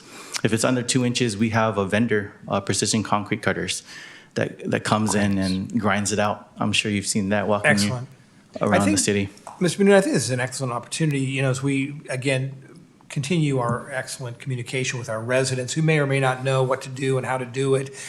Maybe we could put something in one of our future newsletters that maybe gives an example or two of what was and what is, and then encourage residents, if they have a condition that necessitates some type of improvement, to bring those to our attention, because certainly that's our responsibility, is to make sure our residents feel safe when they walk down the street. But excellent work by the team. Thanks, Mayor. Excellent work by Villalobos, and thank you for letting me pull this to again compliment staff on a job well done. I have a quick question. Let me go to Councilmember Grindal first. Thank you. I wanted to have a chance to compliment Mr. Carmen on the great work as well, but I did have a question as well. The trees that are lifting up the sidewalks, when the repair is done, do they put a root barrier in to avoid that in the future, or not? For this project, it was a case-by-case basis. If our arborists felt the need to put root barrier, we did. A lot of times these trees, and I'm not a tree expert, but a lot of times these trees are mature already. They're not going anywhere. The roots have already been established. Great. But in theory, the root barrier should have been installed with the tree. Sometimes they're not, sometimes they are. Well, it might have been 30 years ago too. Yeah. And when that's the case, you don't see damage. The roots they hit the barrier, then they go underneath, and Everything's fine. Yeah, everything's fine. Well, thank you. For mature trees, it's sometimes not the best idea to put a root barrier. You do have to go down 18 Taking out a lot of roots. 18 to 20 or so inches. Then in that case, we trim roots. And when you trim roots, it becomes somewhat of a hazard if you trim too much of that. Well, it certainly makes sense to follow the advice of our expert arborists, so thank you. You're welcome. Councilmember Little. So I have a quick question. I'm looking at this picture here, and I see there was a path on the left-hand side at some point, and maybe some broken up cement. Was this at one point like a cover for this area, and those things were pulled, and then just dirt was left? Do you see what I'm asking there? The broken concrete there? So I see like there was like a path at one point, and now the path. So I'm just kind of curious. I don't know what it was. To Yeah. me, it's just decorative concrete Not really that's been decorative. broken. It's not really pretty. Yeah, it could have been a path, but there's shrubs in the center of the circle Okay. that would prevent someone from going through it. I think it's just a poor landscaping job on their part when they first put it in there, maybe. Yeah, I don't know why. I did contact Republic Services to let them know, hey, your drivers are running over this. We just improved it. So hopefully the message got across and we won't have to come back here anytime soon. Any other questions, comments? Yes, Vice Mayor? No, these pictures are impressive. It's in a scale, scope, quality of work is very impressive. So thank you. Thank you. I'm going to go ahead and support item D4. Can I get a second? I'll second it. By Councilmember Little. Please vote. And that passes. No, I got it. Oh, I didn't. It passes unanimously. Councilmember Grindal, I'm assuming you're voting yes. I was voting yes. Yes. So that passes unanimously. Also, Mayor, I'd like to just tell the public, if they see a sidewalk that they feel that needs to be repaired, go ahead and contact Public Works general email, call Public Works, call maintenance. There's also Text My Gov, and we'll get out there right away and try to remediate things quickly as soon as possible. Great. Make sure you let the team know, and Mr. Benoon, the team know that they're doing great work out there, and we appreciate it. Thank you. Will do. Thank you. Thank you, Mayor. So that was, ladies and gentlemen, that was our consent calendar. We have no public hearings. The next item, F1, is adopt a resolution authorizing the city manager to execute a side letter agreement with Republic Services regarding credit to single-family account holders to resolve costs incurred during service disruption. Mr. Benoon? Yes, good evening, Your Honor, members of the council. This is a recommendation from city staff to resolve a dispute between the city and Republic Services stemming from a disruption of garbage collection services that occurred this past July. In summary, staff will be recommending that the council authorize a partial settlement, which includes an automatic $15.26 credit to all residential account holders here in Newark, as well as $25,000 payment to the city for staff time in exchange for a waiver of liquidated damages. Staff is still negotiating resolution for our commercial account holders, and we hope to bring that item to the council sometime soon. With that in mind, I'll pass it over to our Environmental Services Manager, Mr. James Scanlon, who has a brief presentation this evening. Mr. Scanlon? Thank you. Again, yes, this is a good evening, Honorable Mayor and City Council. This is a presentation regarding a proposed side letter agreement between the City of Newark and Allied Waste Services of North America. So Allied Waste Services of North America, also known as Republic Services, provides for the collection, processing, and disposal of solid waste, recyclable material, and organics to single-family, multifamily, and commercial customers in the city under an exclusive franchise agreement. A labor dispute resulted in a disruption to collection services in Newark from July 8th through July 18th, 2025. Several other Bay Area municipalities were also affected, including Fremont, Union City, San Jose, San Mateo County, Daly City, San Pablo, and San Jose. Republic Services is proposing to provide a credit to single-family residential customers that is equivalent to their cost to collect the three-stream residential waste for 2 weeks. This comes to $15.26 per household for the standard 32-gallon cart. The total amount reimbursed to single-family residents is $204,293. The credit does not cover the costs of disposal, as all the waste was eventually disposed of, and Republic Services incurred the disposal cost. This agreement also does not cover multifamily or commercial accounts.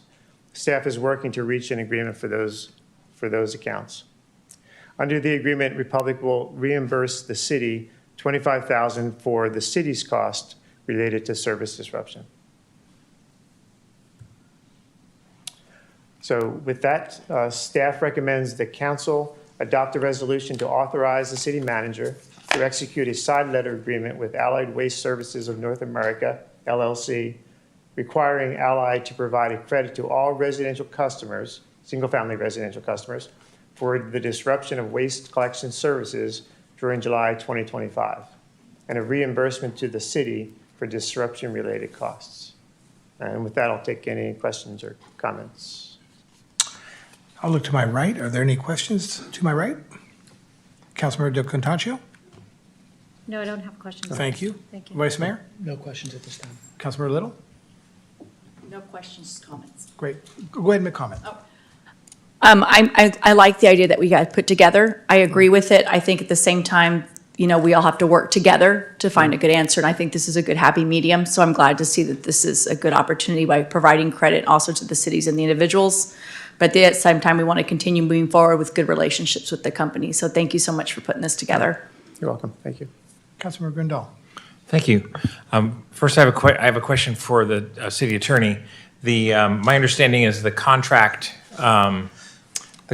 includes damage amount of the contract that the city has with Republic Services includes a damage amount, liquidated damages for over $5 million. Is that accurate?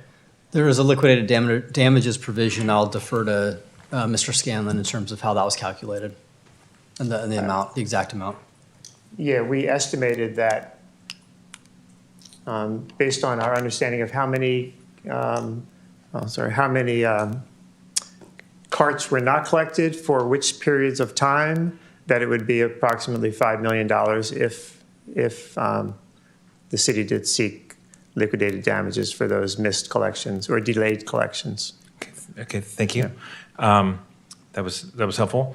And it appears that the $15.26 figure was based really on the period of time that the service wasn't being done, that it was being paid for but not taking place, rather than on the inconvenience or the costs that were experienced by residents. It was really more of a time, you know, it's $50 a month was the collection part for 2 weeks period, something like that. Correct, exactly. But there really wasn't any reference to the actual inconvenience that, although recognizing very difficult to substantiate that impact, and that's why it's very hard to prevail on damages when they're based on something ethereal like annoyance. Correct. But some residents actually did my understanding is some residents actually hired hauling companies or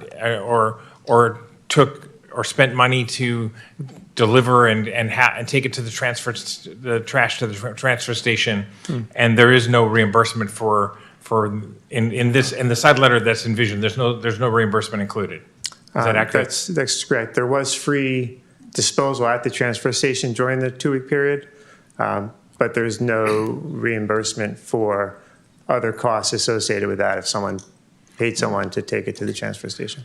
Okay, thank you. So I certainly think that that there should be an amendment to this where Republic Services would at least reimburse the demonstrated expenses that residents went into to remove the garbage from piling up in front of their properties. So I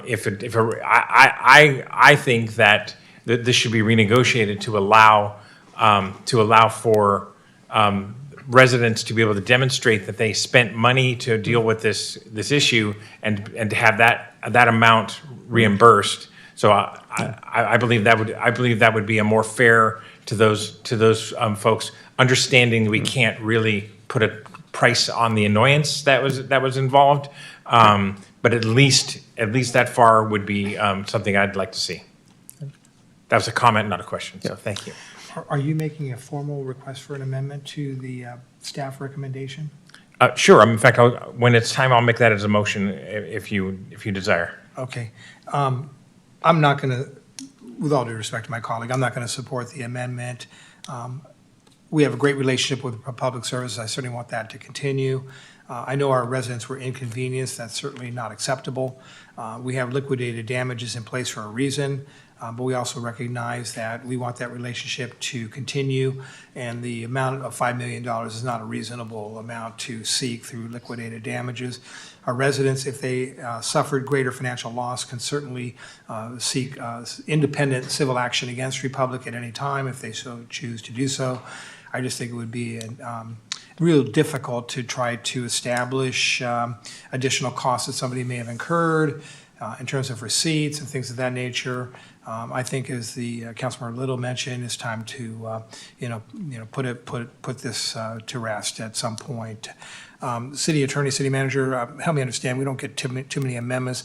Do we take the amendment first, or do we take the motion with the amendment and vote on? How do I handle that? Have we done public comment? I will. If someone just wants to make the motion, whoever makes the motion first, I think that my suggestion would be to either see if there's a second. If there's no second, you move on to the next motion. If there's a second, take action on that motion. If it passes, it passes. If it fails, move on to the next one. Thank you. Before I provide colleagues with further comments or questions, is there anybody in the public that would like to speak to this item?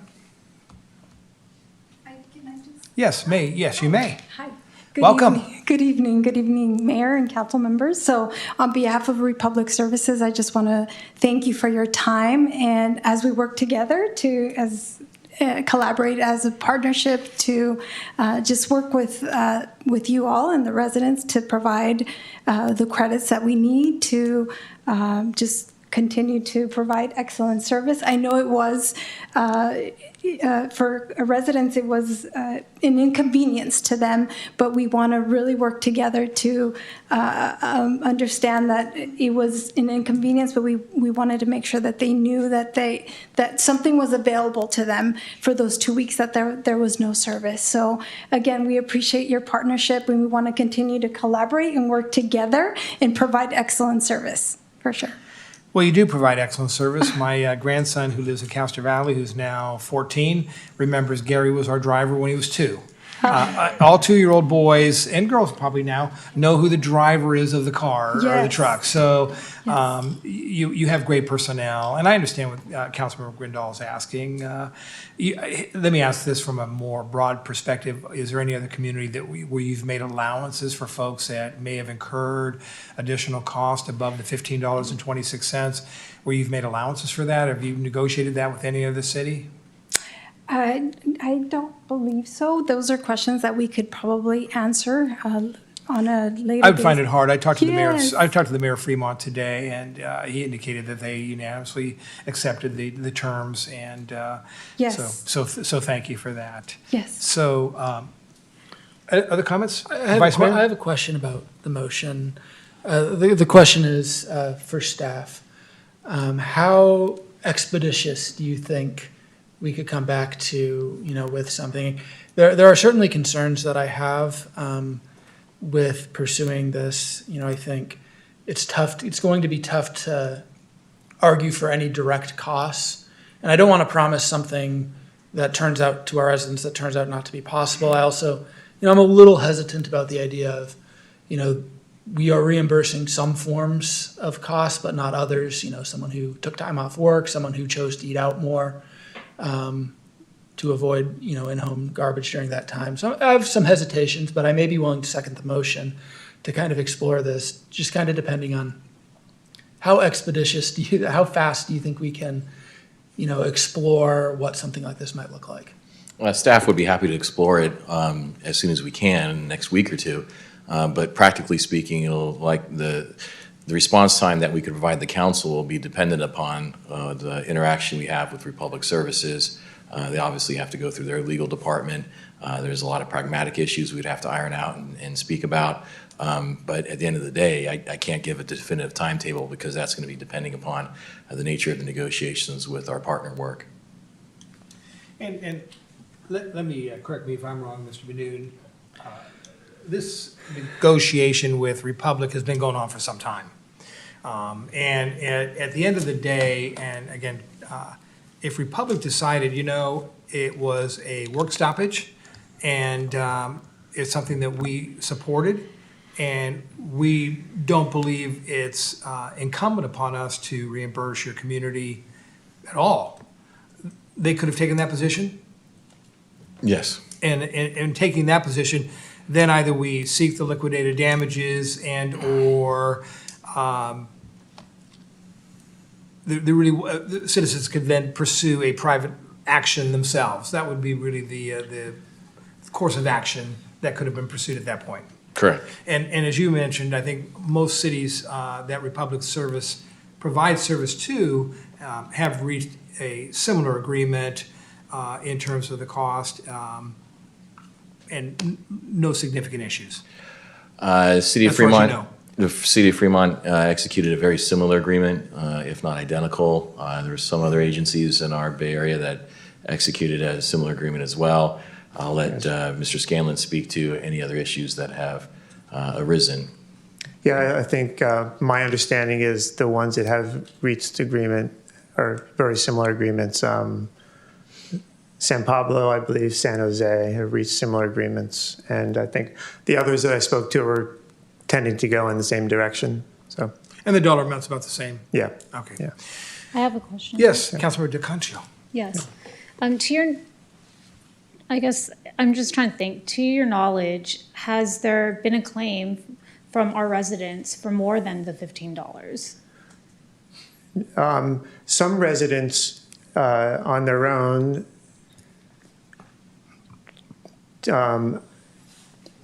accounted for the 2-week disruption in what they paid Republic Services. I don't know if they used the same formula that Republic used. So I don't. So some of them might have said half of my monthly bill is something over 15 because this was only the service part. It wasn't the disposal. So I'm assuming some residents may have claimed more than $15. I think that will all get worked out in the future billing, but I don't know exactly what they took off their bill. But I know that some residents did reduce their payment in light of lack of service. Okay. I just had one more question. Does accepting the staff's recommendation preclude a resident from pursuing reimbursement over the $15 mark or the $25,000 to the city? I'll defer to the No. attorney. No, the residents have their own independent business relationship with Republic. Okay. And so then irrespective of what we may do today, then an individual would not be foregoing their opportunity to ask for reimbursement or to go to court if needed. That's correct. We have no ability to bind the residents from pursuing their own action. Okay, thank you. We're just saying that we will not seek liquidated damages as part of this agreement. Okay, I understand. And most importantly, residents will see a credit on one of their upcoming bills in that amount of $15.26. Will Republic be putting a notification in the bill as to explaining why they're getting a credit? Will there be notification? Yes. Sounds like there will yeah. be. Perfect. Yes. All of a sudden I got a credit? Sweet. Any other last comments?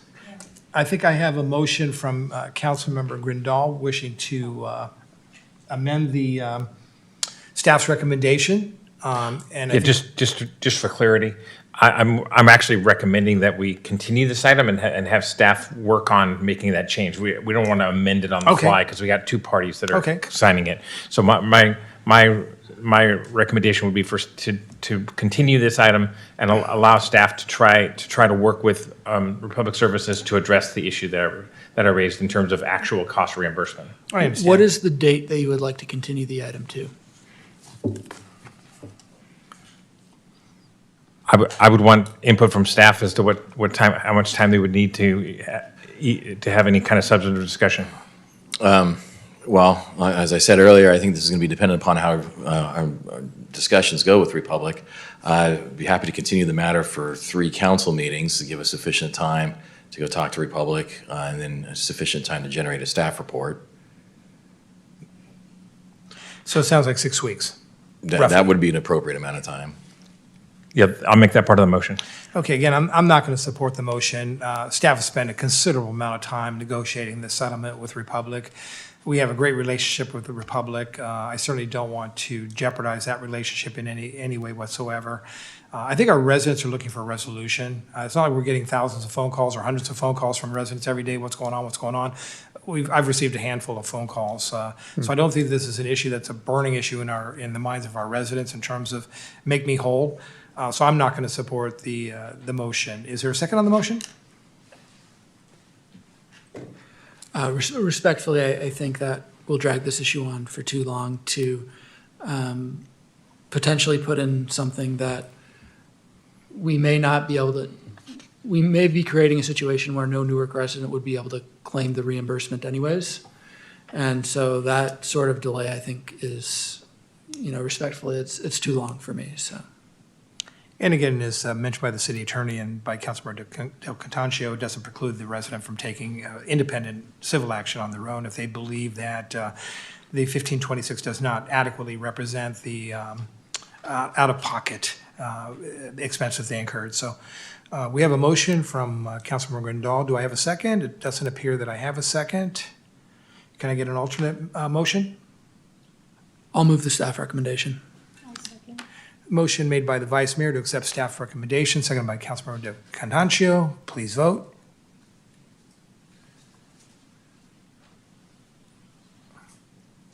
And that passes 4 ayes with Councilmember Grandal voting no. Thank you. Thank you.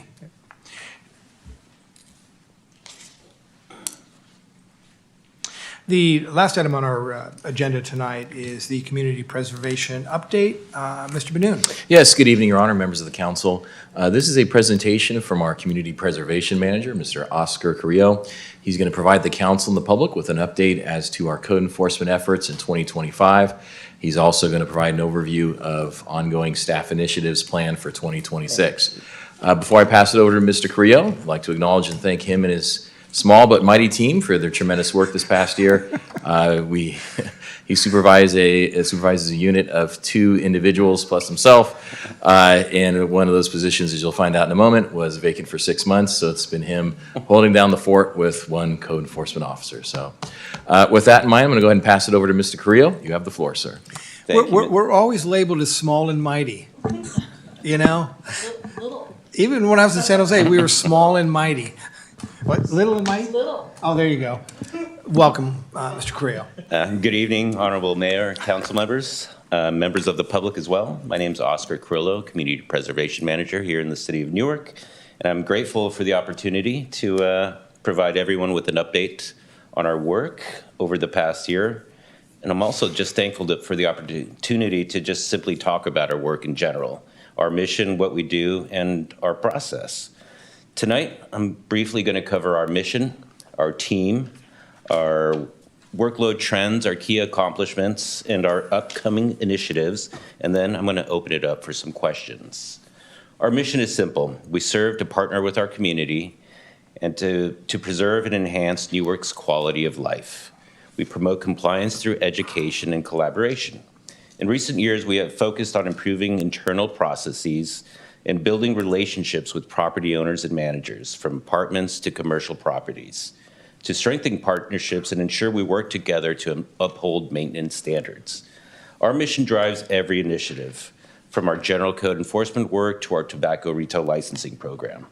At the end of the day, we strive to balance enforcement with community collaboration and education. As Mr. Benoon stated, our team consists of a manager and 2 community preservation specialists. As you see, we are operating with 1 vacancy for the past 8 months. I'll talk about that a little later in the presentation. While small, we work hard to be as efficient as possible in handling a diverse range of responsibilities while conducting ourselves with the highest ethical standards, integrity, accountability, and professionalism to ensure we provide exemplary service to our community. Now, this is the part of a presentation that I enjoy most. Why? Because community preservation, otherwise known as code enforcement, is often misunderstood. Many people aren't exactly sure what we do or don't do. We mainly enforce municipal codes regulating private property conditions and land use. We ensure private property does not accumulate trash, that vehicles aren't parking on the lawn. These would be examples of blight. We ensure that businesses are operating in the proper business in the zoning districts or in the conditions of approved use permits.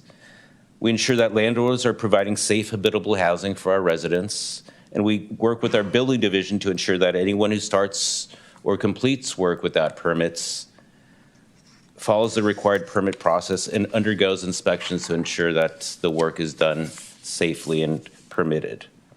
Generally speaking, our jurisdiction ends at the property line. For example, we don't enforce parking violations or abandoned vehicles. We don't maintain streets or sidewalks, as you just saw. We don't directly handle illegal dumping. Our authority applies to property, not personal conduct and not criminal matters.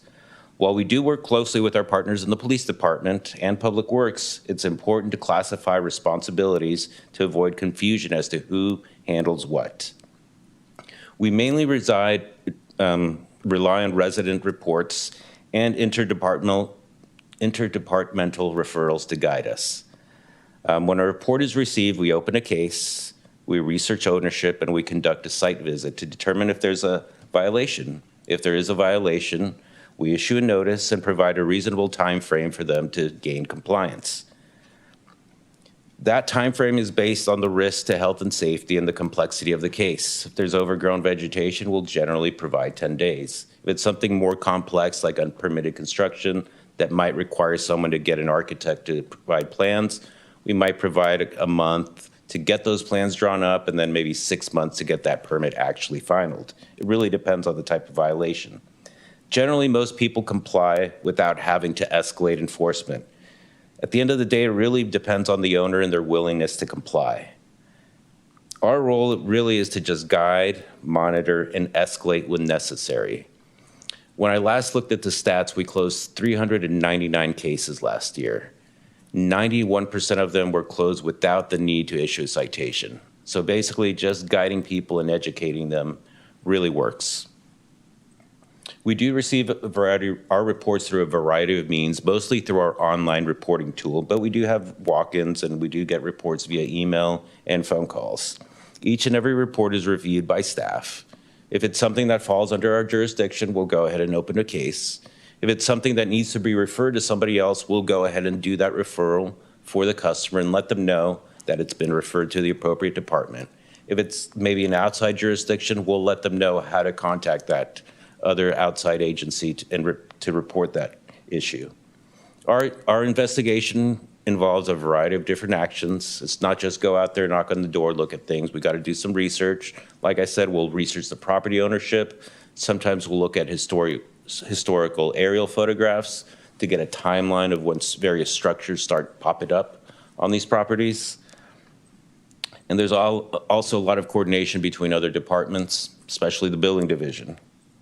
Not all cases follow a simple path to resolution. Sometimes the property owner's deceased, the property's in probate. Sometimes the property owners are going through personal issues or mental issues. Sometimes they're going through financial issues. At the end of the day, the property conditions are usually obviously visible to the public, but what the public doesn't see is the behind-the-scenes issues that sometimes prevent those issues from getting resolved. We're also bound by constitutional protections, including property rights and the right to privacy. We can't just go into anybody's property. We got to get consent. We got to get legal authority to get onto that property.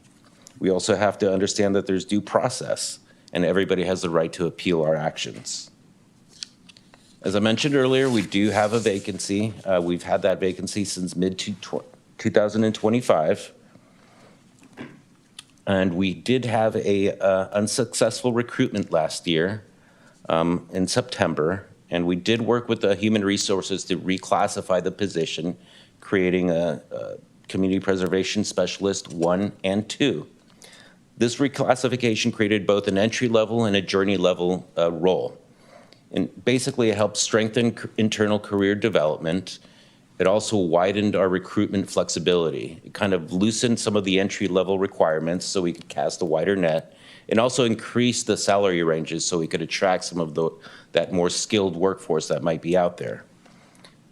So hopefully I can have a new person starting, hopefully at the end of the March, and we can hopefully introduce somebody at City Council sometime soon.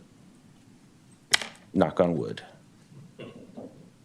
Now we'll talk a little bit about the workload.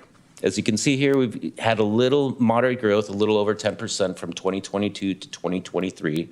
These are the new cases that get opened up over time. We then saw a significant spike in 2024, and we'll see why in the next slide. And then it kind of stabilized back now down in 2025.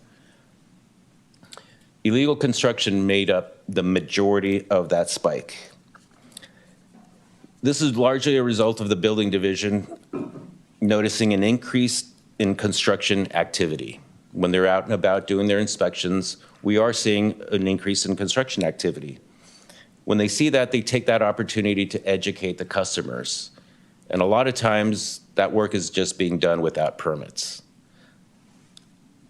Generally, most of the time, the building division doesn't need to refer those cases to us. They educate the customer, advise them what they need to do to get the permits. Permits get obtained, case gets closed. We never see it.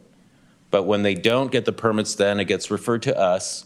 We take the lead, we issue the notice, and we go through the process. But again, like I said, 91% voluntary compliance rate. Let's see. Oh. All right, the next slide. This slide reflects the increase in documented case actions over the years. An action is basically any activity that we do in a case, whether it's a phone call, an email, a notice, or anything like that. Over the past years, we've really renewed our focus on really documenting every single action in our case. That's really to protect due process, to ensure that we've given everybody every opportunity to comply, to ensure transparency and maintain continuity. This was key, especially when we lost a staff member. That way, anybody can just pick up that case, look at it, and immediately know where we are in that case and pick it up immediately, which was very helpful when we lost our staff member. And if you'll notice, activity levels fluctuate with the seasons, which is pretty common. It's sunny, people are walking around outside, vegetation starts growing, people start seeing what their neighbors are doing, construction is up during those months. The next slide, this is every month we take a count of the number of open cases that we have. As you see from 2023, when we first started to take this metric, we had 123 open cases at that time. And you'll notice every month that number is steadily started to increase, basically a 65% increase over this month. If you average it out over our two positions, so the average caseload would have gone from 66 to 109. Now I would like to talk about our tobacco retail license program. When we first passed our tobacco retail license program in late 2024, Newark had 28 state licensed retailers. After we passed the ordinance, one of those retailers decided to stop selling tobacco. Another retailer closed, so that was good. And then now we have 36 retailers. Over the course of this program, we've issued 9 citations. Due to staffing limitations, however, we had to prioritize where we were doing our inspections. So we decided to target 7 retailers that we suspected of selling flavored product. In partnership with the California Department of Tax and Fee Administration and the Alameda County Public Health Department, we inspected 7 retailers, and 4 of those were found to be selling prohibited products, and they had their license suspended for 30 days. That was this past December. And the CDTFA in total seized over 50 banker boxes full of illegal products from those retailers, which is basically a full van full. They actually had to leave that day because the van was full and they couldn't take any more. So this slide outlines the framework for our rental inspection program. Proactive rental inspection program can help increase compliance with housing regulations, improve our community's quality of life, and protect our residents' health and safety. For the purpose of this pilot program, we define multiple housing units as 3 independent living units within one building. Under that definition, we identified 185 multiple housing properties containing a total of 1,529 units. The average year built for all those properties was 1967, which means most of this housing stock is over 55 years old. So the next step was for this pilot program is we wanted to assess the complaint history and the permit histories for these older buildings and use this data to help identify an appropriate pilot program area. So with that in mind, we did find a pilot area. So beginning in March, we're going to start outreach for those property owners to personally meet with them to help them understand the purpose of this program. It's free of charge. We're not charging them anything, which is very important. But our intent is to let them know that we just want to identify life safety issues to ensure that their tenants are living in safe spaces. We also want to provide outreach for the tenants so they understand what the purpose is, because we're actually going to be going into the property. So we want to make sure that they understand what their rights are and the purpose of our visits. We hope to begin inspections in April. This all allows time for communication and coordination before those inspections commence. As with all of our work, our intention is to have a collaborative effort amongst all the stakeholders, tenants and property owners and landlords. If you'll recall a few council meetings ago, you had a presentation about the ETC Institute, which conducted a resident satisfaction survey. Part of that survey included some statistics about code enforcement. So some of the notable statistics about code enforcement is that the perceptions of code enforcement, the enforcement of residential properties increased from 26.7% satisfaction to 38%, which is an 11.3% increase. The perception of the overall enforcement of city codes increased from 38.6% to 49.4%, which is a 10.8%. And the overall professionalism increased from 47.6% to 58%, which is a 10.4%. While there's still room for improvement, I think these gains reflect a positive trend and show that our renewed focus on communication, transparency, and an education-first approach is being noticed by our community. We still do proactive work out in the community. We still work with Public Works to address illegal dumping in the public right-of-way and on private property, and as well with graffiti on public building graffiti and private property graffiti. We coordinate with Public Works and the police department to address encampments on the public right-of-way and on private property. We connect private property owners with the police department to help them remove unauthorized personnel from their property. Now we're going to look ahead for some of the upcoming initiatives. So we do have some Title VII updates coming up later on in the year. Title VII is our community preservation code. We want to add a few sections about state of disrepair for buildings. We currently don't have that, so we can't address some of those, something that's noted there in that picture. We want to have an objective standards for overgrown vegetation, which we currently don't have. It's very subjective, which makes it a little more difficult to enforce. We want to kind of clean up and reorganize Title VII to make it easier to understand. We also want to align with state housing codes regarding mold and lead paint, which we currently do not have in our code. And before I move on, we also have some zoning code updates coming in the upcoming months, which we're going to have language that specifically holds commercial property owners more accountable for the condition of their parking lots, their infrastructure, and landscaping. Currently, it's just in the code sections on the development standards. So when things are just being developed, it just says your parking lot has to have this and that. You have to have landscaping in certain spots, but doesn't really talk about ongoing maintenance specifically. So we want to add that language to hold them more accountable for that kind of stuff.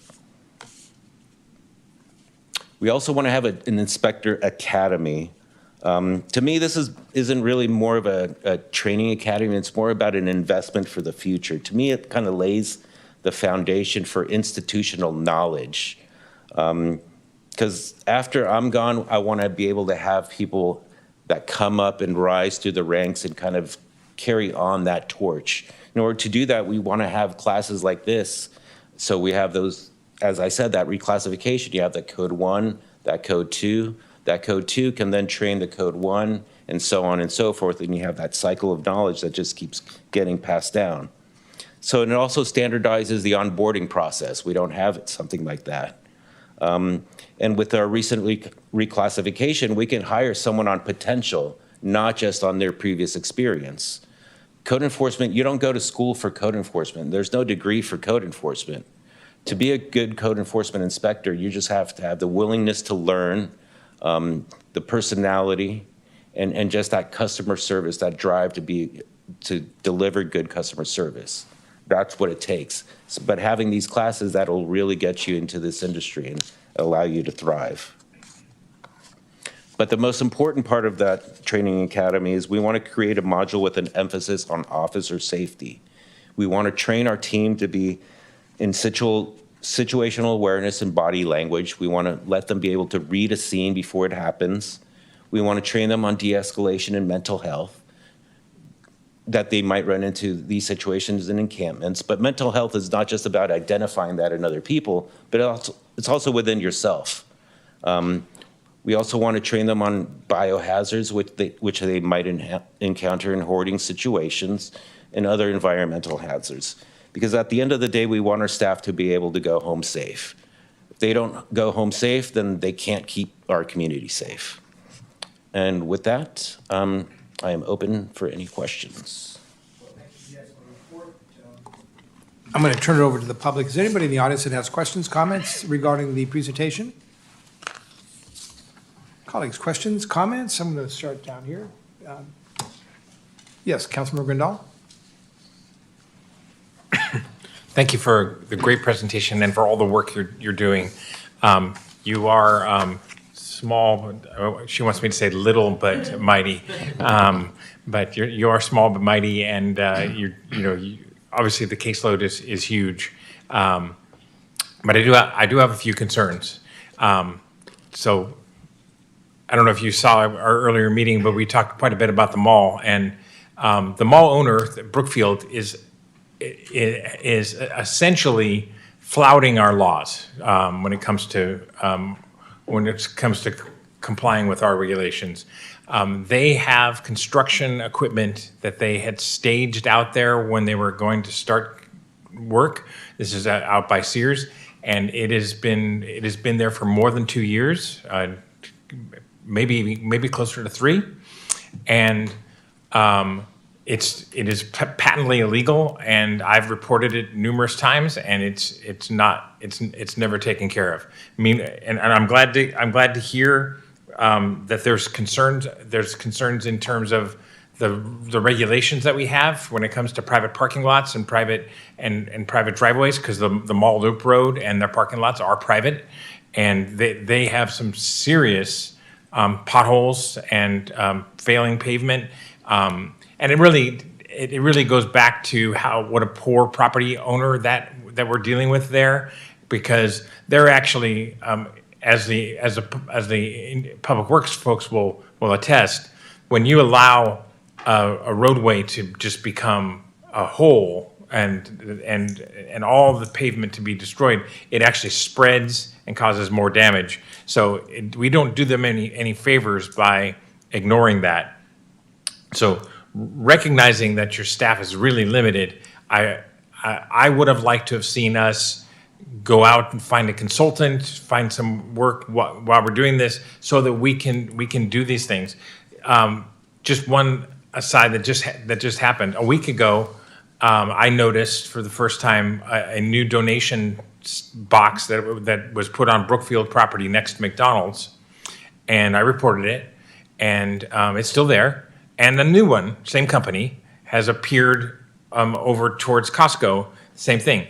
If the mall knows that that's not allowed, the operators know that it's not allowed, and so I hope that those folks are not given 10 days leeway and before they get fined, because they're really just flouting our regulations. So I'm really concerned about issues like that. particularly with this derelict property owner that's really not stepping up and doing their part, and it's holding back and may even hold back other, as we talked at that meeting, other things that we are working on, things that are positively happening in the area are held back by those kinds of behaviors. So I am concerned about the, and I can see why you've got a very small team and a lot of caseload, but I'd like to be thinking outside of the box of how we can get you the help you need. And I strongly support your training program, and particularly with an emphasis on safety. I think that's a great idea, and I'm really glad to see that. But I'd like to be thinking outside of the box about ways to get you more resources so that we can start cleaning up our community in more places.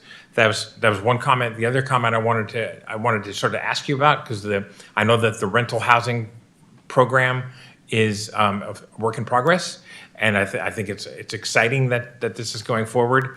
I just wanted to check with you and maybe suggest that information about our new tenant protection regulations that we just worked on, as well as reiterating to our residents that we don't do enforcement of immigration laws, that this process is meant to help our whole community, and it's a positive. I'm sure that's the case, but I really wanted just to stress those two things, that as we're doing that, people are not feeling like this is part of an immigration crackdown, and that the tenants do have rights, and that we're trying to protect those. So thanks for all the work you're doing and for the excellent presentation. You're working very hard, and it's very appreciated. It's good. It's great to see the citizens are appreciating it too, and the council does as well. But I'd like to see some of those things moving more quickly. So thank you. Councilmember Contaccio. Yes, thank you so much for your presentation. I do realize that you have a small team, and so it is also my hope that we can assist you in any way that we can in order to get the vacancies filled and to have the retention. So thank you so much, because I think a cleaned up city and a nice looking city is really what helps not only our residents, but also our morale and quality of life. Thank you. Vice Mayor Jorgens. Yeah, thank you for the presentation. I'm always really excited to see these staff reports come up on the agenda, because there's so much good news coming forward, and this one was no different. So do appreciate the presentation and all the work that's being done. I do have one question about, you talked about figuring out some way to have some code about maintenance of overgrown vegetation kind of on an ongoing basis. My guess would be when each kind of commercial property was started and it had some standard, all those standards may be different from each other. So how do we think about, given that the initial standards were all different, how do we come up with a unified ongoing maintenance standard?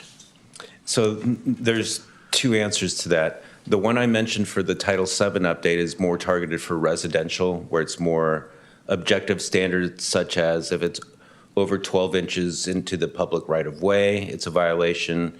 If it's over, let's say, 12 inches and 50% of that yard is dead or dry, that's a violation. Like, that's an objective standard. So that would be for residential. In terms of the commercial side of things, a lot of those developments had approved landscape plans. Mm-hmm. So we would specify that you have to adhere to your approved landscape plan. And if if that vegetation is dead or gone, you have to replace it within a certain specified time frame. So that would be actually codified. All right, that makes a lot of sense, and I think the right way to go. So again, thank you for the presentation. A lot of stuff, good stuff happening. So do really appreciate it. This is actually the second presentation you've done with the council, and I greatly appreciate your efforts. I think the Code Enforcement Division is really moving forward in a positive direction. And as we see the survey results from our residents, with double-digit increases over the last survey, I think those numbers are going to just continue to go up. So I applaud you for that. I actually dealt with a landscaping issue through the city manager at the Carter station when one of their trees that they had planted had simply died. It's like, no, that's not what we approved. We didn't approve a dead tree. And the staff worked with the owner to replace that tree. So there are specific standards for landscaping on these properties and continued maintenance on these properties. So, thank you for that effort. Are there any additional technological tools that you think would be of benefit for the organization to improve efficiency, or do you believe the tools that you currently have are sufficient for your needs? I think right now I'm just looking forward to have a full staff. Small steps, huh? I just want, as we've made it clear, we're always wanting to make sure our staff works with the most efficient and effective tools to get the job done. And as you continue to work with the organization, if you find that there's additional technological tools out there that would make the job more efficient, certainly don't hesitate to work through the city manager to bring that to our attention. I'm extremely excited about the residential inspection program. I've been advocating it for some time. Many of our residents, whether they be low income, undocumented, whatever the case may be, are not typically going to file complaints about the habitability of their units for fear of being evicted. And I know when we did this enforcement in San Jose, we pretty much mirrored the state housing code, and I imagine that's what you're going to be mirroring as well. But we also made it clear in our ordinances that retaliatory evictions were simply not, that was against the law as well. You couldn't evict a tenant who filed a legitimate complaint within 6 months. Is that currently on our books, as far as you know? That was part of Mr. Coulombe's presentation. I can't remember. Yeah. Okay. There is general state law with respect to unlawful detainers Good. and retaliatory evictions. Good. Yes, there's a good. 6-month line of demarcation. Good. And I'll take that, because I know the state's been real aggressive on making sure that tenant rights are protected. And I Correct. believe that was one of the initiatives. We would require the owner of the multifamily building to mail notifications to their tenants, advising them, because landlords, if I understand correctly, have the opportunity to inspect a unit upon giving 24-hour notice to a tenant. I think that's still the law. So we would put that responsibility on the landlord, that the city wants to conduct an inspection of the units to make sure that they meet minimum habitability standards, and we put that responsibility on the landlord. Is that something you're thinking about as you move forward? Yes, and we would also notify the tenants for that purpose, and for the purpose that you mentioned earlier, is to let them know this is purely an inspection for housing purposes, not for any other purpose. Sure. And the pilot program that you mentioned, I'm not going to ask for the specific location because I probably know exactly where they are, but how many buildings are you looking at on your initial pilot program? Right now, we're looking at 4 buildings. We had 4 different areas that we narrowed it down to, each area had about 70 units. So this one has 4 buildings, each with 16 units. Okay. I would certainly be interested, Mr. Benoon, in a summary of the results, not just the inspections, but the inspections, the cooperation of the landlord, and the resolution of the housing code issue, the number of housing code issues that we determined, and the resolution on that. So I don't look for anything in the near future, but at some point I'd love to see us circle back on how that whole process went.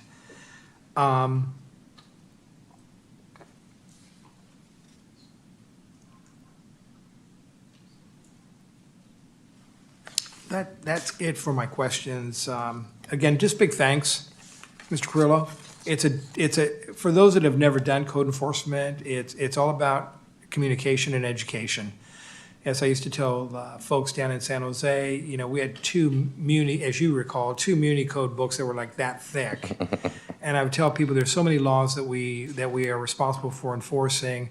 And I'm so pleased to hear that a significant number of our residents simply voluntarily comply. That's really the nature of the folks that we deal with. They're homeowners, they're law-abiding citizens who simply don't know all the rules and the regulations, and it's our responsibility to educate them. And once educated, they're going to comply for the most part.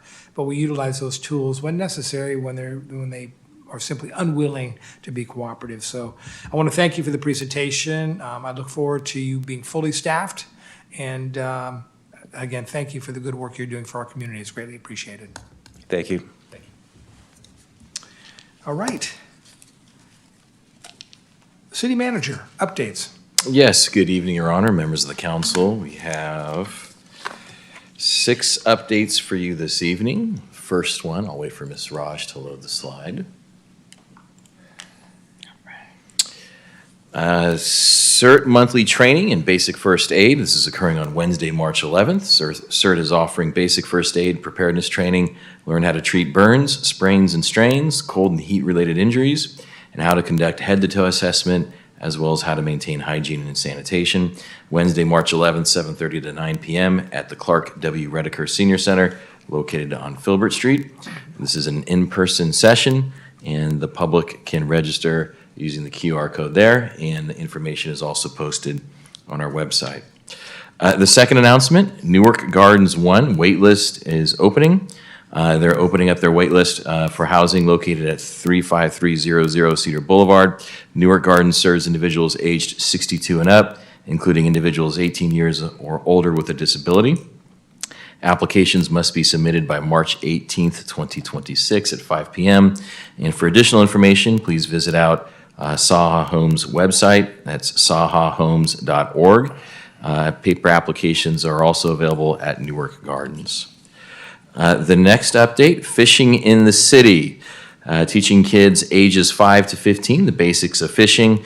This is on Saturday, March 7th from 8:30 a.m. to 11:30 a.m. This is at Lakeshore Park at the Boathouse on Chelsea Drive.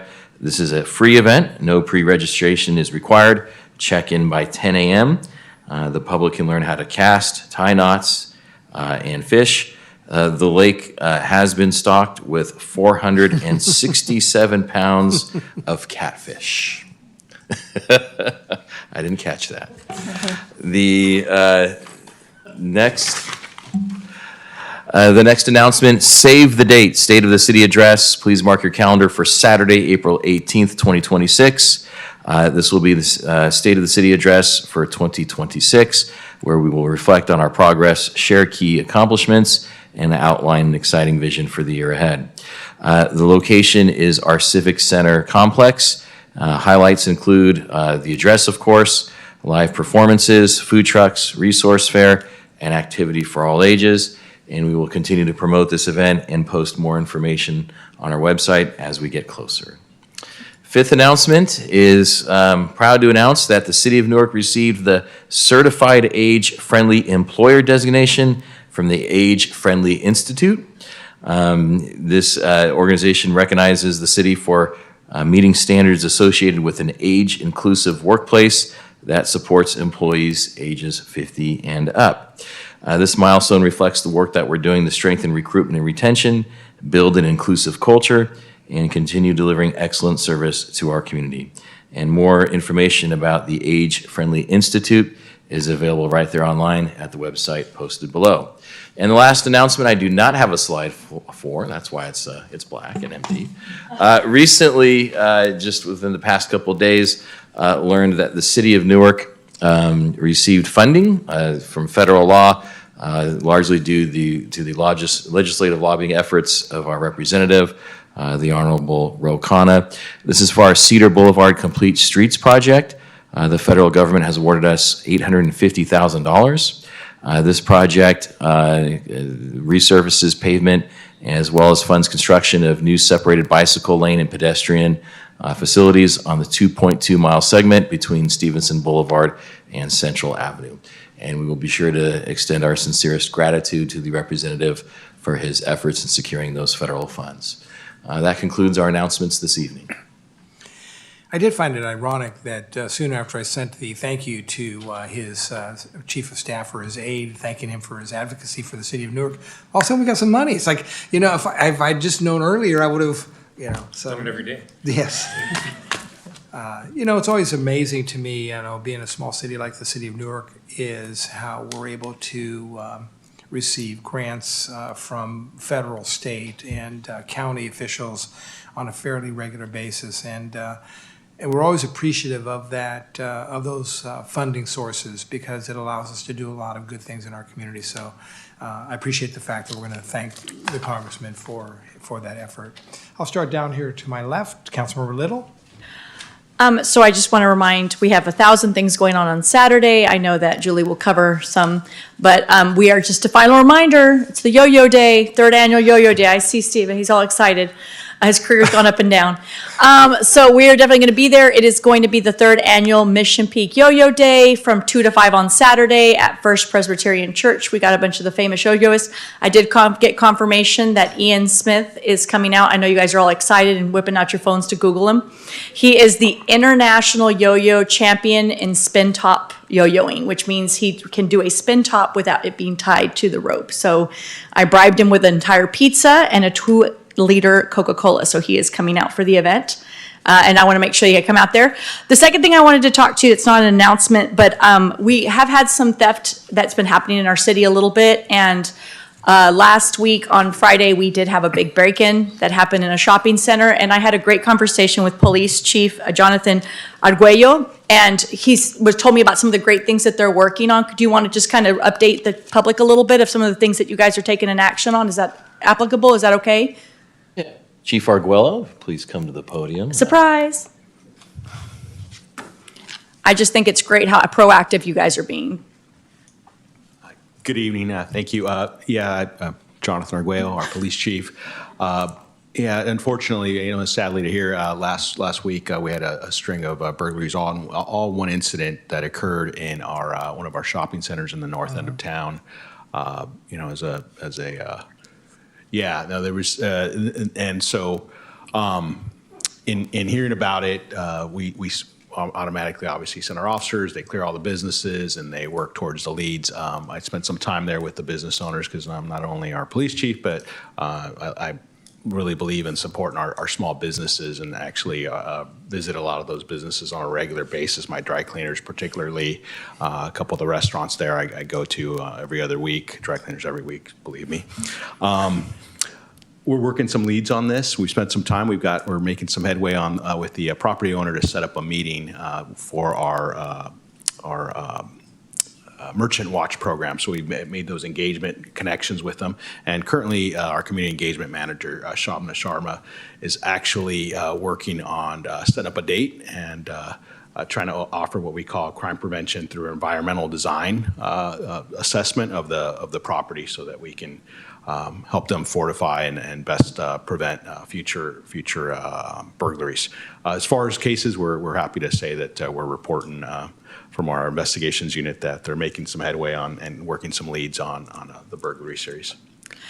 Thank you. The reason I asked you to come up and speak is because sometimes people see stuff and they always say, what's the city doing? What's the city doing? And you and I had a great conversation. Thank you so much, Police Chief, and City Manager as well. Thank you guys so much, because it's a really big deal. And people always ask, what are you doing? What are you doing? And I wanted to have it on record that you guys are being very proactive about it. Things are going on there, and it's not just coming and writing reports. You guys are doing above and beyond, and I really appreciate that. Thank you very much. Councilmember Grindal. Yes, Councilmember Emeritus Cayasso is holding a spring festival, among others, by the way, Avizando as well, on March 21st at the Magnolia Plaza, which is the plaza right in front of Tortilla Factory. And of course, I also want to draw attention to the Family Day of the Park, which is obviously a city event. And this year it's always a fantastic event, but this year it's going to be a combination with the spring showcase for our school district, performing arts and other rocketry, some other science things. So it's going to be a showcase for our schools as well as spring fun. So so hopefully, I believe that's going to be maybe this. I believe it starts at 9, but you can see it on our website, all the details. So, or maybe even the city manager want to correct me at some point in the near future. Thank you. I can't let Councilmember Grandal pass over the fact that he had a significant event in his home life. Did you want to share that with the residents of the community? Well, I kind of have to now. Yes. My son's wife had a baby, so I am a grandpa for the first time. I'm not really coming close to the mayor's record, but her name's Hazel, and she's absolutely beautiful. So Outstanding. Congratulations. Councilmember Del Contancio. Thank you. I wanted to say Happy Lunar New Year. This Saturday, February 28, from 12 to 3, it is free admission at the Newark Library. I'm going to be hosting a Lunar New Year event in partnership with Senator Dr. Aisha Wahab and the Assessor's Office. There will be 14 community tables there, including Assembly Member Alex Lee, and arts and crafts for kids. Additionally, I wanted to also point out that NUSD, Newark Unified School District teacher, Ms. Chen, is being honored, among others as well. So please come out to also support her. There will be line dance, taiko drums, Masako music, Ernie Reyes, martial arts, and Jessica Lopez is a live painter, and she's also worked on some of the murals here in Newark, as well as at Washington Hospital. Last weekend, I was able to celebrate Lunar New Year at Zilliman Center, and also actually not Sunday evening, but Saturday in the evening, I'm going to be going to Assemblymember Alex Lee's Lunar New Year as well. And last weekend, I was able to go to Dr. Aisha Wahab's town hall. So a lot of Lunar New Year things are happening because it is a 15-day event, and the end of the 15 days actually ends next week, in the middle of the week. So then it will be concluding our celebration, which actually starts the beginning of spring. Thank you. Vice Mayor Jorgens. Yeah, so several hours ago now at this point, we had talked about some of the disaster preparedness. So I thought it would be fun, using my time to talk about Newark history, to talk about a disaster from Newark's past. So on Wednesday, April 18, 1906, at 5:12 a.m., a 7.9 earthquake struck the Bay Area. Several houses in Newark collapsed. One eyewitness, Annie Fowler, noted that there wasn't one brick chimney left in town. The water tank at the railroad fell onto the tracks only feet away from a moving engine. And residents reported orange skies from the fires in San Francisco, probably a pretty similar phenomenon to what we saw in 2020. There were some Newark residents who tried to take advantage of the situation. The schoolhouse at the corner of Dairy and Cherry suffered some structural damage, and for the rest of the school year, the kids would try to push against the building in hopes that the teacher would think there was another earthquake and dismiss school for the day. But the Newark community came together quickly to rebuild, and the next 2 decades would be a period of incredible growth for Newark. And it's good to know that we're going to be better prepared for emergencies than the Newark community was in 1906, and I'm confident that we're going to face it with the same sense of community. Excellent. I have nothing to report tonight, so we are going to adjourn the meeting.